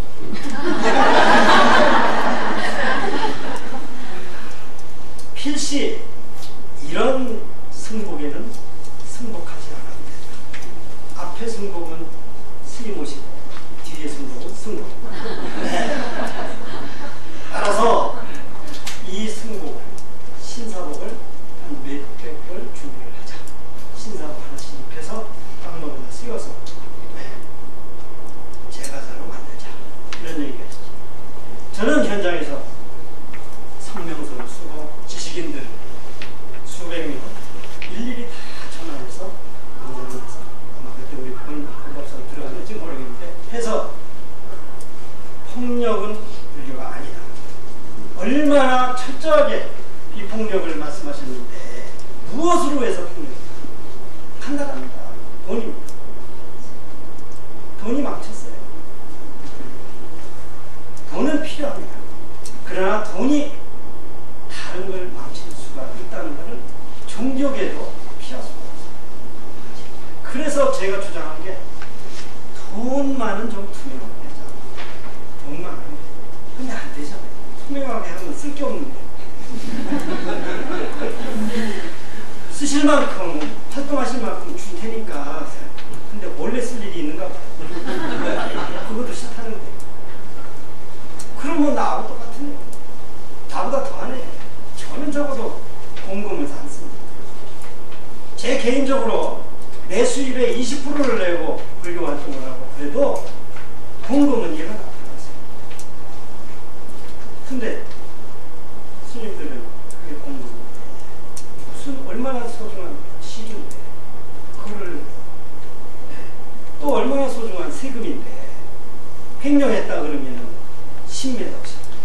야라처럼 거의 최근 한 2, 3년 그래 뜸합니다. 옛날에는 파음사, 부사, 무슨 사, 저 10m 없어요. 10m이다 그러면 강남의 아파트 한 채 같은데 아파트 한 채가 뭐 필요한 게 아니에요. 왜 그럴까? 이게 돈이 필요한 자본주의 사회지만 폭력을 봅니다. 드디어 비폭력의 종교인 불교에도 폭력을 봅니다. 그래서 그때 우리가 그런 얘기를 했습니다. 불교가 이제야말로 새벽이 오는 것 같다. 무슨 소리냐?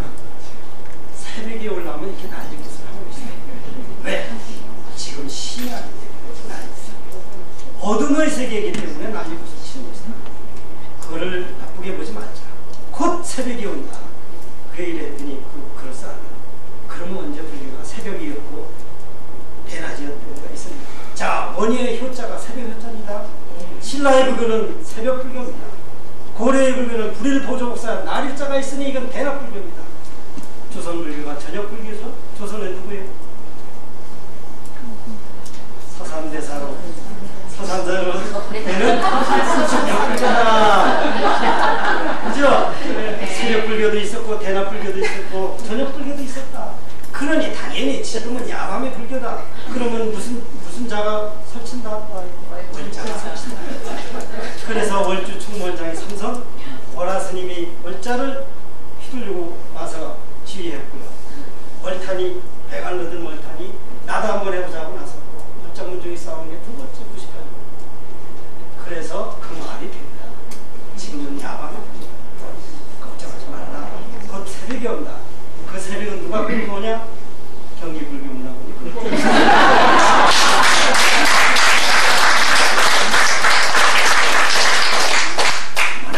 우리는 폭력에 대해서 익숙해 있어요. 미국은요, 지들은 그렇게 폭탄을 포부어도요, 폭력 그러면 금방 경찰이 옵니다. 걔 이제 우리나라는 부부싸움을 하더라도 막 죽이진 않지만 칼 들고 막 이러잖아요. 그런데 미국은 칼 든 걸 보고 총으로 쏴 죽었습니다. 경찰이. 이미 그것은 폭력을 가한다는. 그래서 한국 문화하고 그렇게 달라요. 우리는 폭력에 익숙해요. 그렇게 하면 안 되거든요, 사실. 사실 아세요. 폭력이 얼마나 익숙하냐. 지금 뭐 핵 문제 때문에 며칠 전에 지금 지지난주인가 화계사에서 수경 스님이 미국 버시바우에서 초청해서 저도 화해와 상생 그 멤버들이 사회 저명의사 30명이 멤버입니다. 저도 멤버라서 들은 거예요. 그 비핵화 북한 핵 문제 그거 지금 그거 신문에 나왔습니다. 근데 그 몇 년 전에 핵 문제가 있었잖아요. 3년 전인가에 북한이 핵 만든다 그래서 미국에 있는 사람이 전화하고 난리 났어요. 미국이 저 북한이 핵 보유했다고 그러는데 그거 괜찮냐? 그런데 우리는 너무나 익숙해서 아무렇지도 않겠는데 외국에 나간 사람들이 걱정인 거예요. 그때 뭐가 있었냐 그러면 그런 농담이 있습니다. 폭력에 익숙하다는 농담인데 야 걱정 마라. 우리는 그저 골목마다 왕대포가 있는 나라다.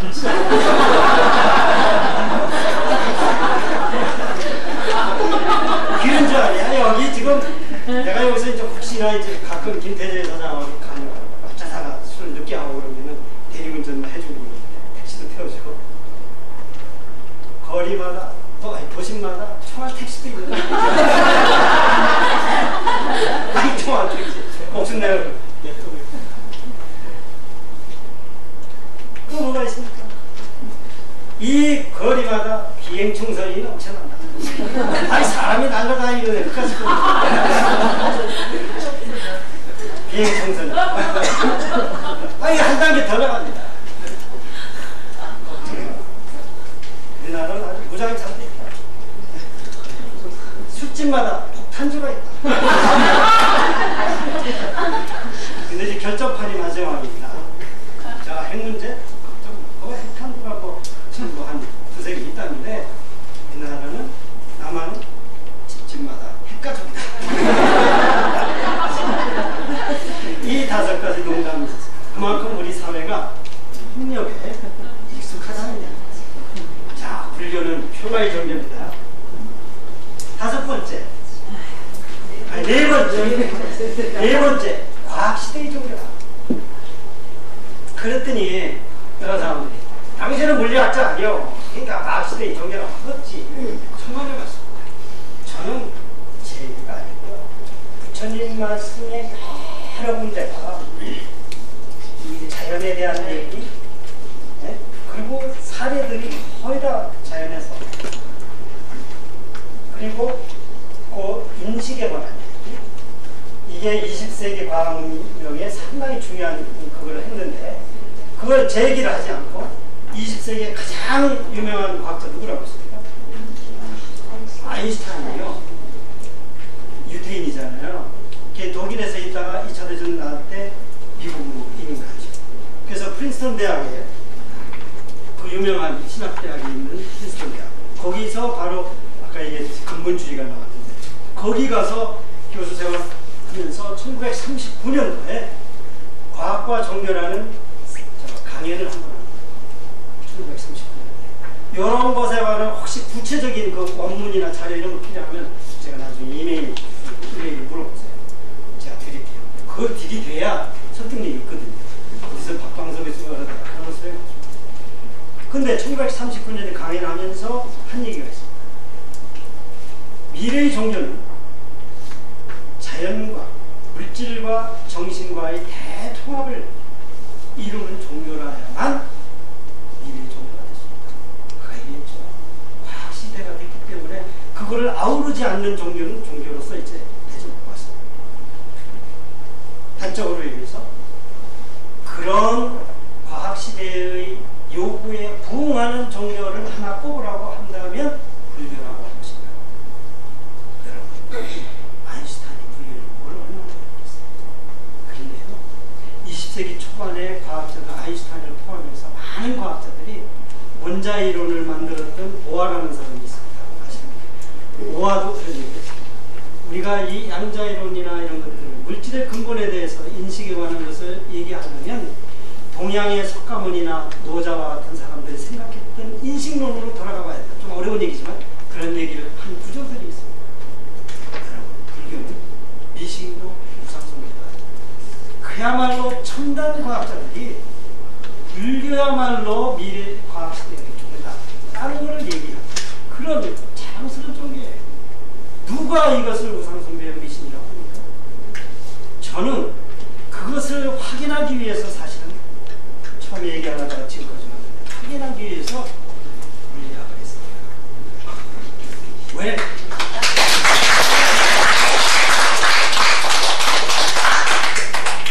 머리 깎으려고 했거든요. 근사해버리고 하면 잘할 것 같은데 뭐 재색승명도 있지만 재물 돌같이 여기진 않아도 그런 것도 아닙니다. 색 여자 싫어하진 않지만 명수 그거 할 만큼 하면 되는 거죠. 그런 것 때문에 뭐 일생을 막 그렇게 하세요. 그러면은 불교할 만한 기본은 없잖아요. 근데 딱 질리는 게 하나 있어요. 그건 좋은데 왜들 우리 사회가 아까 처음 얘기했듯이 정신적으로 이렇게 흔들리고 뿌리도 없는 민족처럼 이럴까? 아, 밀가루하고 우유 때문에 녹아났구나. 나 같으면 그거에는 안 녹아났는데, 아, 이게 물질, 아까 그랬죠. 200불, 300불, 500불 할 때 이것 때문에 녹아난다. 나는 그 다음에 돌아올 줄 알았어. 그 시기를 지나면. 근데 돌아오기에는 너무나 굳어졌어. 그래서, 아, 내가 아무리 출가를 해서 참선을 하고 수행을 하고 깨달음을 얻고 나 혼자 어떤 심리 상태를 얻는다 해도 우리 사회의 정신문화가 바뀌는 것은 그것만 가지고 또 일치유심조 마음의 척을하는 얘기만 던져줘서 이 시대에 물질에 찌든 사람한테 그게 먹히겠어요. 좋다. 돈이 필요하면 돈도 벌어야 돼. 지식이 필요하면 지식도 있어야 돼. 그 물질 세계의 근본인 물리학을 해보고 그 다음에 출가합니다.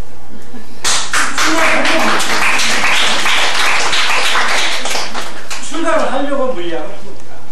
그래서 거기 바닥을 들여다 보니까 이제는 자신이 있어요. 아, 서구 문명의 바닥이 무엇인가? 그들이 어려움이 무엇인가? 아니까 와서 불교가 더 자신 있는 거 아니겠어요? 맨날 얘기하면은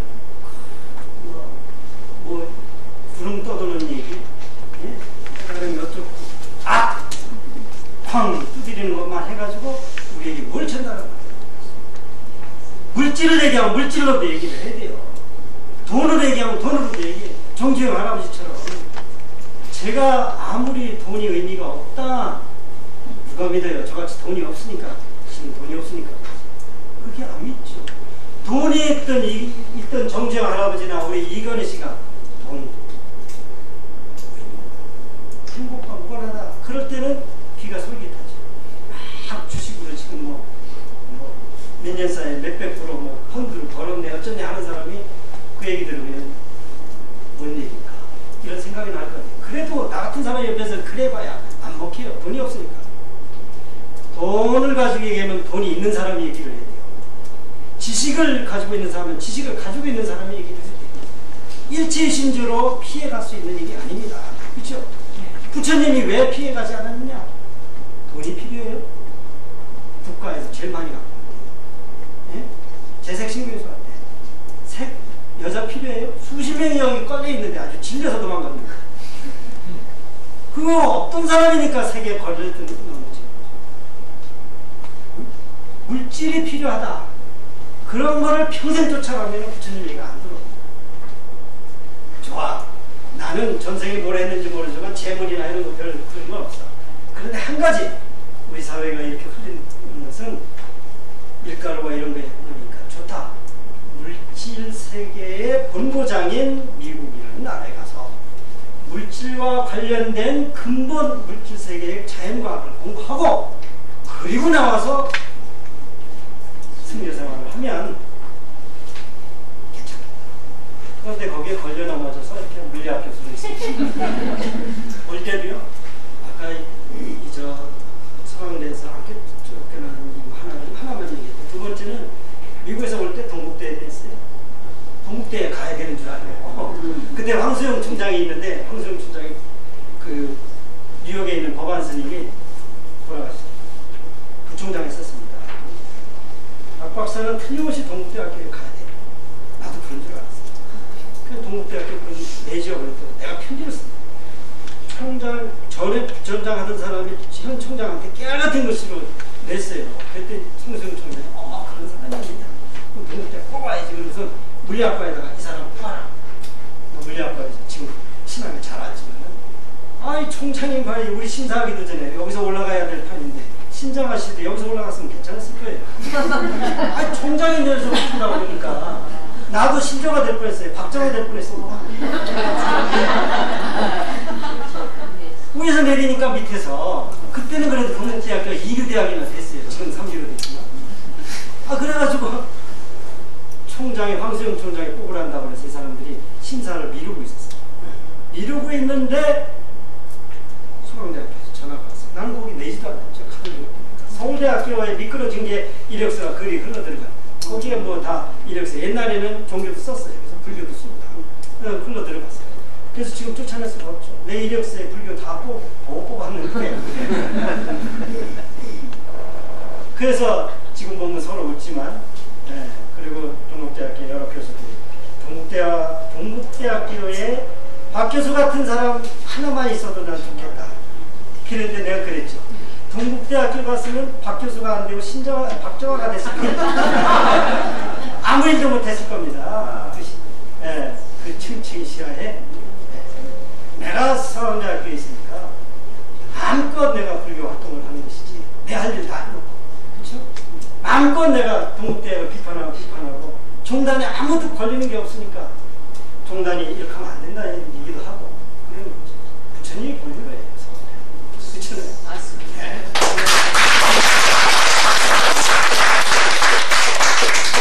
제가 불교 활동을 안 하고 물리학을 조금 더 했으면 노벨상까지는 몰라도 황우석이 조금 지금은 지워졌지만 물리학계에 박우석이 될 뻔했어요. 또 그럴 자신도 있습니다. 지금은 너무 많은 시간 이제 불교 일을 같이 하면서 물리학자로서 대상하지는 못했지만 적어도 체면치레는 하죠.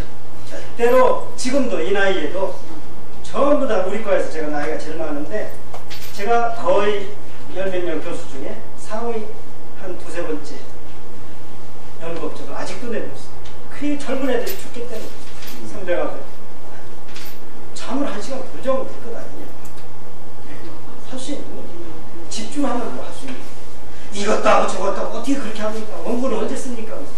원고를 밤에 쓰지.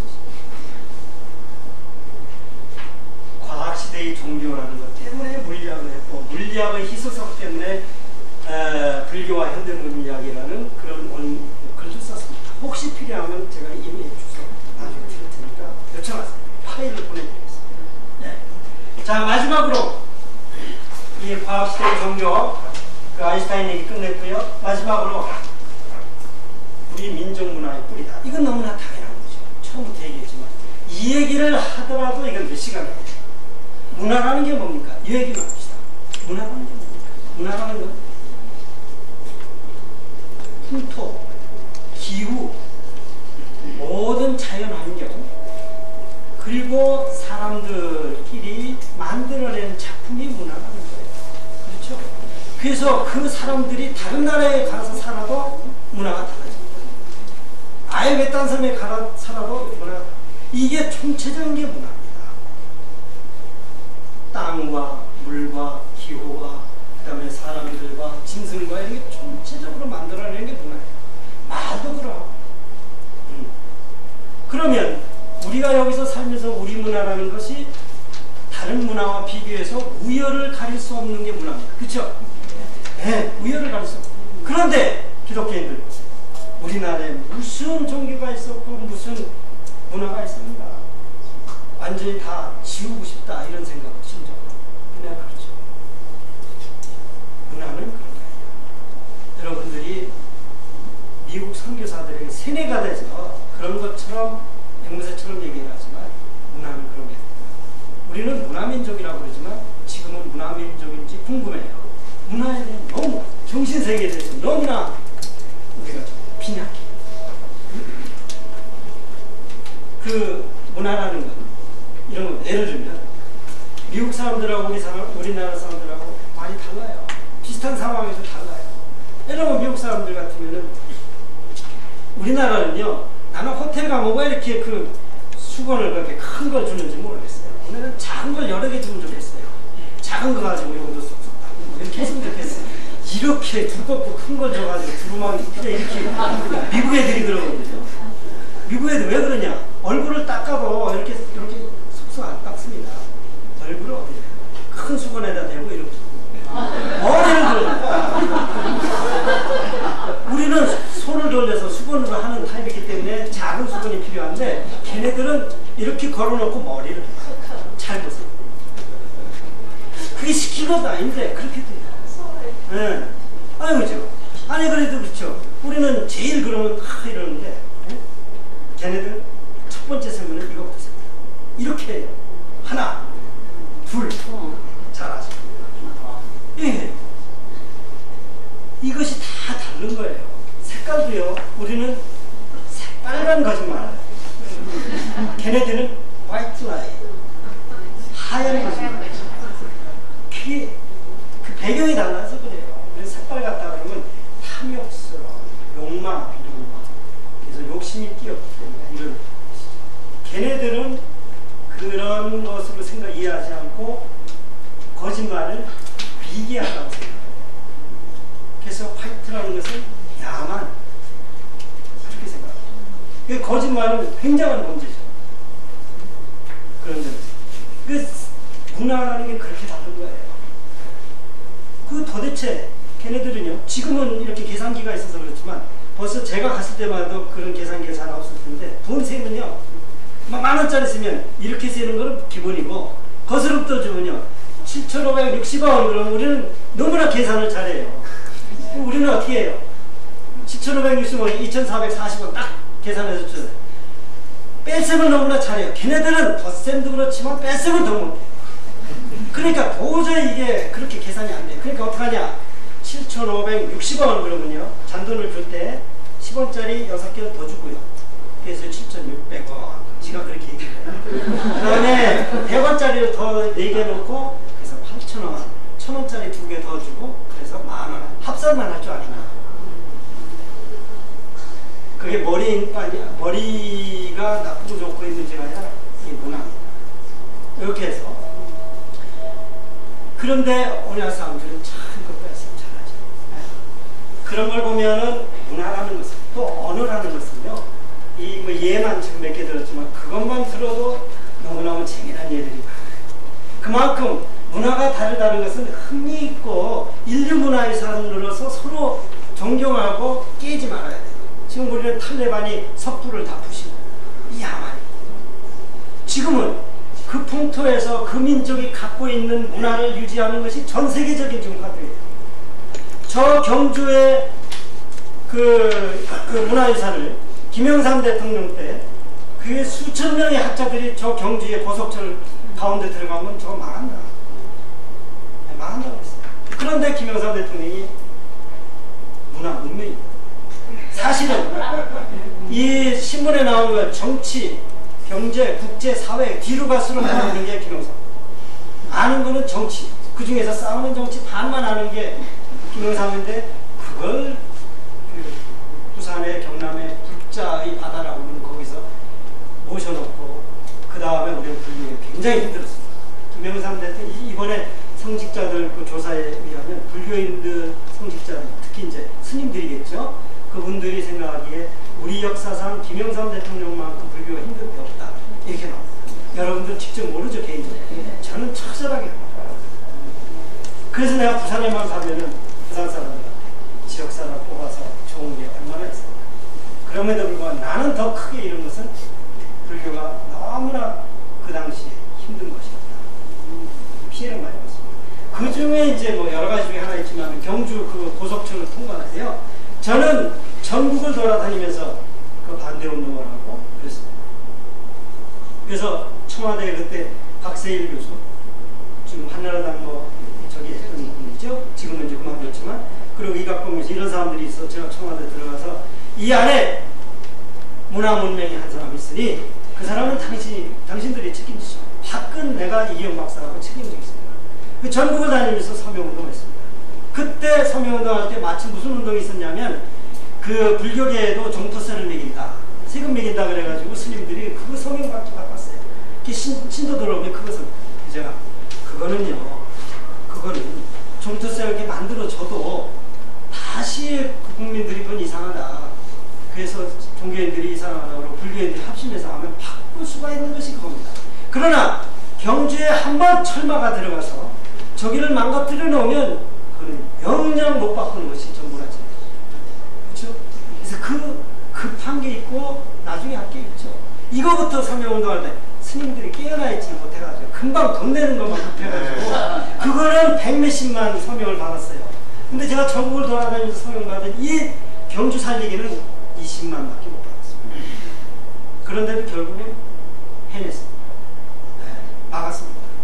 그때 경실련에 유재현 씨라고 사무총장이라고 있었는데 그 사람 무슨 뭐 테이프 관계에서 찔찔을 울고 그만둔 친구인데 그 강화문의 세문안교회 출신이에요.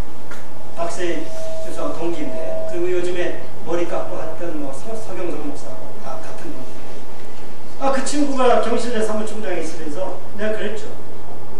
경실련이 경제 문제만 따지면 내가 말을 안 한다. 그런데 경실련이 민주 문제, 무슨 노동 문제, 환경 문제 다 따지는데 왜 하필이면 문화 문제는 따지지 않느냐. 여기 큰일 난다. 그랬더니 그 사람이 우리 생각하면 생각은 중요하지 않다. 행동에 나와라. 파고다공원에서 으쌰으쌰 하는데 나와라. 근데 혼자 찌끈찌끈 나왔더라. 그래서 나중에 사실은 그 사람이 나한테 욕을 들어들어봤어요. 그런데 제가 그렇게 기독교인들한테도 자신있게 얘기하는 것은 문화가 무엇인지에 대해서, 무엇이 중요한지에 대해서 기독교인들은 문화 얘기하면 중요하다는 건 머리로는 생각하는데 몸으로는 못 느껴요. 그게 불교 문화가 대부분이니까. 그렇겠죠? 그렇게 생각하면 안 된다. 설득을 해서 알아듣는 사람이 와서 도와준 거예요. 그래서 경주를 살렸습니다. 기어이 살렸습니다.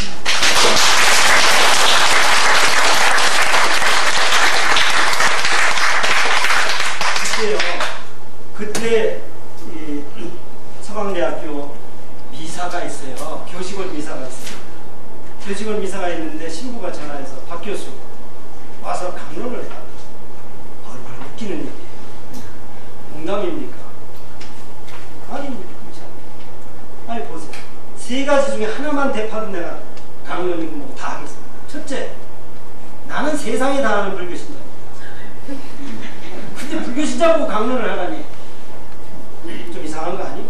두 번째, 불교신자가 아니더라도, 천주교 신자가 아니더라도 간혹 원로 교수들을 모셔서 좀 익은 얘기 있잖아요. 사회 얘기. 그런 것도 내가 그때 몇 살이냐? 97년이니까 10년 전이니까. 10년 전이니까 그때는 50도 안 된 원로 교수도 아니에요. 근데 왜 나보고 뭘 하는 거야? 세 번째, 더더군다나 원로 교수가 아니면은 예를 들어서 요즘에 뭐 북한 문제 이러면은 북한 전문가를 데려다가 듣고 싶다. 그럴 수 있습니다. 강연시간. 나 물리학 교수. 물리학 얘기 들으려고 하고. 그랬더니 아무것도 해당이 안 되잖아요. 그 답을 할 수가 없다. 그러면 나는 안 간다. 내가 왜 거기 가서 갑니다. 그랬는데 결국 갔습니다. 뭐 운영위원회에서 다시 논의해도 박 교수가 뭔 얘기를 해도 좋으니 한번 와서 해라. 뭔 얘기를 해도 좋아, 그럼 간다. 뭔 얘기 했겠습니까? 네, 경주 얘기했습니다.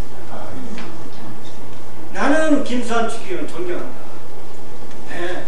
우리 사회에서 지금은 보수적이고 이상하게 좀 뒷방에 할아버지가 뒤댔지만 이상한 소리도 하지만 그래도 우리 국민이 또 우리나라가 앞으로 5년이나 10년 뒤에는 어떻게 갔으면 좋겠다 하는 그 정도 얘기를 함으로 해서 가톨릭이 신뢰를 얻는데 큰 역할을 한 것이 김수환 추기입니다. 그 점에서는 개인적인 능력보다는 가톨릭이 고맙다는 생각도 하고 물론 이제 그러니까 좋아하죠. 신분한 수녀들은 그 다음에 문체지. 네. 김수환 추기형도 좋다. 그 사람들은요 김수환 추기형이 언젠가 열린음악회에 나온 적이 있습니다. 그 사람은 똑똑하지 않아요 원래가. 좀 맹하게 생겼잖아요. 자기 머리로 나오는 게 아닙니다. 그런데 뭐 애모란 노래도 부르고 뭐 그래서 상당히 국민들한테 친밀감을 줬다. 그거요. 우리 학교의 최창석 교수라고 있는데 그때 홍보위원장, 캐톨릭 홍보위원장 내가 오늘 사석에서 김영삼, 김수환 추기형 머리로 그런 게 안 나올 텐데 사실이 그렇대요. 홍보위원회에서요. KBS에서 섭외가 오니까 홍보위원회가 딱 모여서 김수환 추기경이 나갈 것인가 말 것인가 이런 시국에 나갈 건가 말고 나가면은 틀림없이 스포트라이트 받고 기자가 와서 열린 노래를 좋아하냐 그럴 때 김수환 추기경이 엄숙하게만 보이는데 노래 좋아한다고 해야 될까 말까 이거 다 논의 끝난 겁니다. 그 다음에 노래를 좋아한다 그러면 찬송가만 부를 것 같이 생각을 하는데 애모를 좋아하는데 애모를 좋다고 얘기하는 게 국민에게 득이 될까 말까 또는 가톨릭의 이미지가 좋아질까 말까 애모 좋다고 하십시오. 그래서 애모 좋다고 그러면 애모를 좋다고 그러면은 노래도 잘 부르십니까? 잘 못 부른다고 해라. 실제 잘 못 부른다. 그 다음에 못 부른다고 하면 그대로 기자가 불러서니까 아니다. 그래도 좋다는 노래니까 조금 해주시죠. 그러면은 불러라. 불러대 끝까지 부르지 마라. 한 소절만 다 해요. 보세요. 가톨릭은 혼자 생각을 안 합니다. 그러나 우리 불교계는요. 총무원장이 저 마이크를 KBS, MBC 들어갔다 하면 저는 가슴이 콩닥거려요. 네. 무슨 얘기를 어떻게 잘하는지 엉뚱한 얘기 잘합니다. 국민 정서하고는 동떨어진 얘기 잘해요. 우리가 써줘도 읽지도 않아요. 써주면은 아이고 애썼다. 그거하고 전혀 상관없는 이것이 지도자입니까? 자기를 죽이고 전체를 살리는 게 지도자인데 자기 얘기밖에 할 줄 모르는 이것이 깨달은 사람입니까? 여러분은 깨달음을 다시 말합니다. 사회적 깨달음에 같이 그게 있지 않으면 아직 깨달음이 오지 않은 거다라고 얘기를 해야 됩니다. 우리나라에 깨달은 사람이 몇인가 여러분들 그런 점에서 한번 세보십시오. 민족문화의 뿌리라는 것도 결국 그런 겁니다. 불교, 이게 민족문화. 한 가지 예만 더 얘기했습니다. 이래도요, 그 뒷부분에 얘기하는 거 하나도 못했으니까. 한 가지만 그래도 얘기 안 해드렸어요. 이게 얘기 나온 김에. 네. 이수성 씨 있죠, 전 국무총리. 네. 그 양반이 해인사 동판불사위원회 위원장입니다. 근데 개인적으로는 개돌릭이에요. 그리고 저기 백담사 만해 사상 만해상 심사위원장입니다. 저도 만해상 심사위원이기 때문에 심사위원 때는 같이 만나는데 그 양반이 해인사 동판불사위원장을 하는데 왜 맡았느냐? 주위에서 뭐라고 그러는데 개돌릭 신조가 근데 자기는 해인사 종정스님이 그래 했다. 종정이 누구인지. 자, 해인사 동판이 불교 문화로 아십니까? 그렇지요. 진도가 빨리 나가요. 이거는 우리 민족문화유산이에요. 개돌릭은 불교건 상관할 것 없이 한 걸음 더 나아가면 지금은 문화의 시대라고 그랬어요. 감성의 시대. 이것은 인류가 공유하는 유산입니다. 아시겠어요? 그래서 유네스코에 등록하는 이유가 거기 있어요. 지원도 하고 보호도 합니다. 네. 인류 문화유산을 지키는데 개돌릭이 있고 불교가 있냐? 그래서 거기 넘어간 겁니다. 마찬가지로 만해상을 심사위원장 하라고 그랬더니 아이고 만해사 심사까지 하면은 말이 많을 텐데 만해는 종교는 불교라는 뿌리를 갖고 있지만 줄기는 독립운동이라는 그런 민족을 줄기로 세우고 꽃은 무엇으로 피웠느냐? 신문학으로 피운 사람이다. 맞죠? 예. 이렇게 이렇게 총체적인 우리 어른이라고 생각을 해야지 만해가 불교 스님이다. 에이 이수성 총리 그 정도밖에 생각을 못하냐. 그래 깜빡 넘어갔다는 맞다. 자 불교라는 걸 안고 민족을 생각하고 세계 인류를 생각하는 그런 안목에서는 그 당연히 그런 결정이 나와요. 그래서 만해상 심사위원장 맡았다. 그게 중요한 게 아닙니다. 김영삼 행인사 덕한불설위원장을 맡고 나서 그건 작년인가 들었어요. 맡고 나서 800억 예산인데 400억은 민간을 막 긁어 모으고 400억 긁어 모은 다음에 400억 나머지는 정부가 대라. 이건 문화유산이다. 그런 참인데 그러기 위해서는 전직 대통령 고문으로 모셔야 되잖아요. 전직 대통령 다 찾아다녔어요. 뭐 대응 무슨 뭐 다 해가지고 김대중 다 찾아다녔는데 다 참 큰일 난다. 중요한 일 한다. 누가 안 그랬겠어요? 김영삼이가 나는 곤란한데 장로기 때문에 장로기 때문에 그거를 불교문화재로밖에 못 가고 또 불교문화재로 한들 설사 자기가 기독교인이고 장로라고 한들 일부의 대통령이었는데 생각해보세요. 끔찍한 일이죠. 네. 문화시대를 생각하면 이런 대통령을 우리가 가지고 있었다는 게 너무 끔찍합니다. 다음에 한번 이제 내꼬자 말고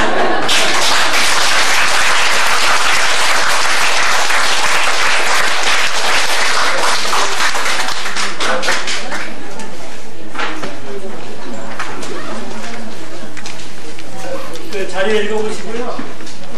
필요하면 제가 나중에 하나 명함을 드리겠습니다. 거기 전화번호 있고 이메일이 있으니까 전화를 저한테 이메일로 받으세요. 아까 불교와 행정물 이야기라든가 또 이 이후에 자료 계속으로 나오고 보내드립니다. 이 얘기를 못해서 너무 좀 섭섭한데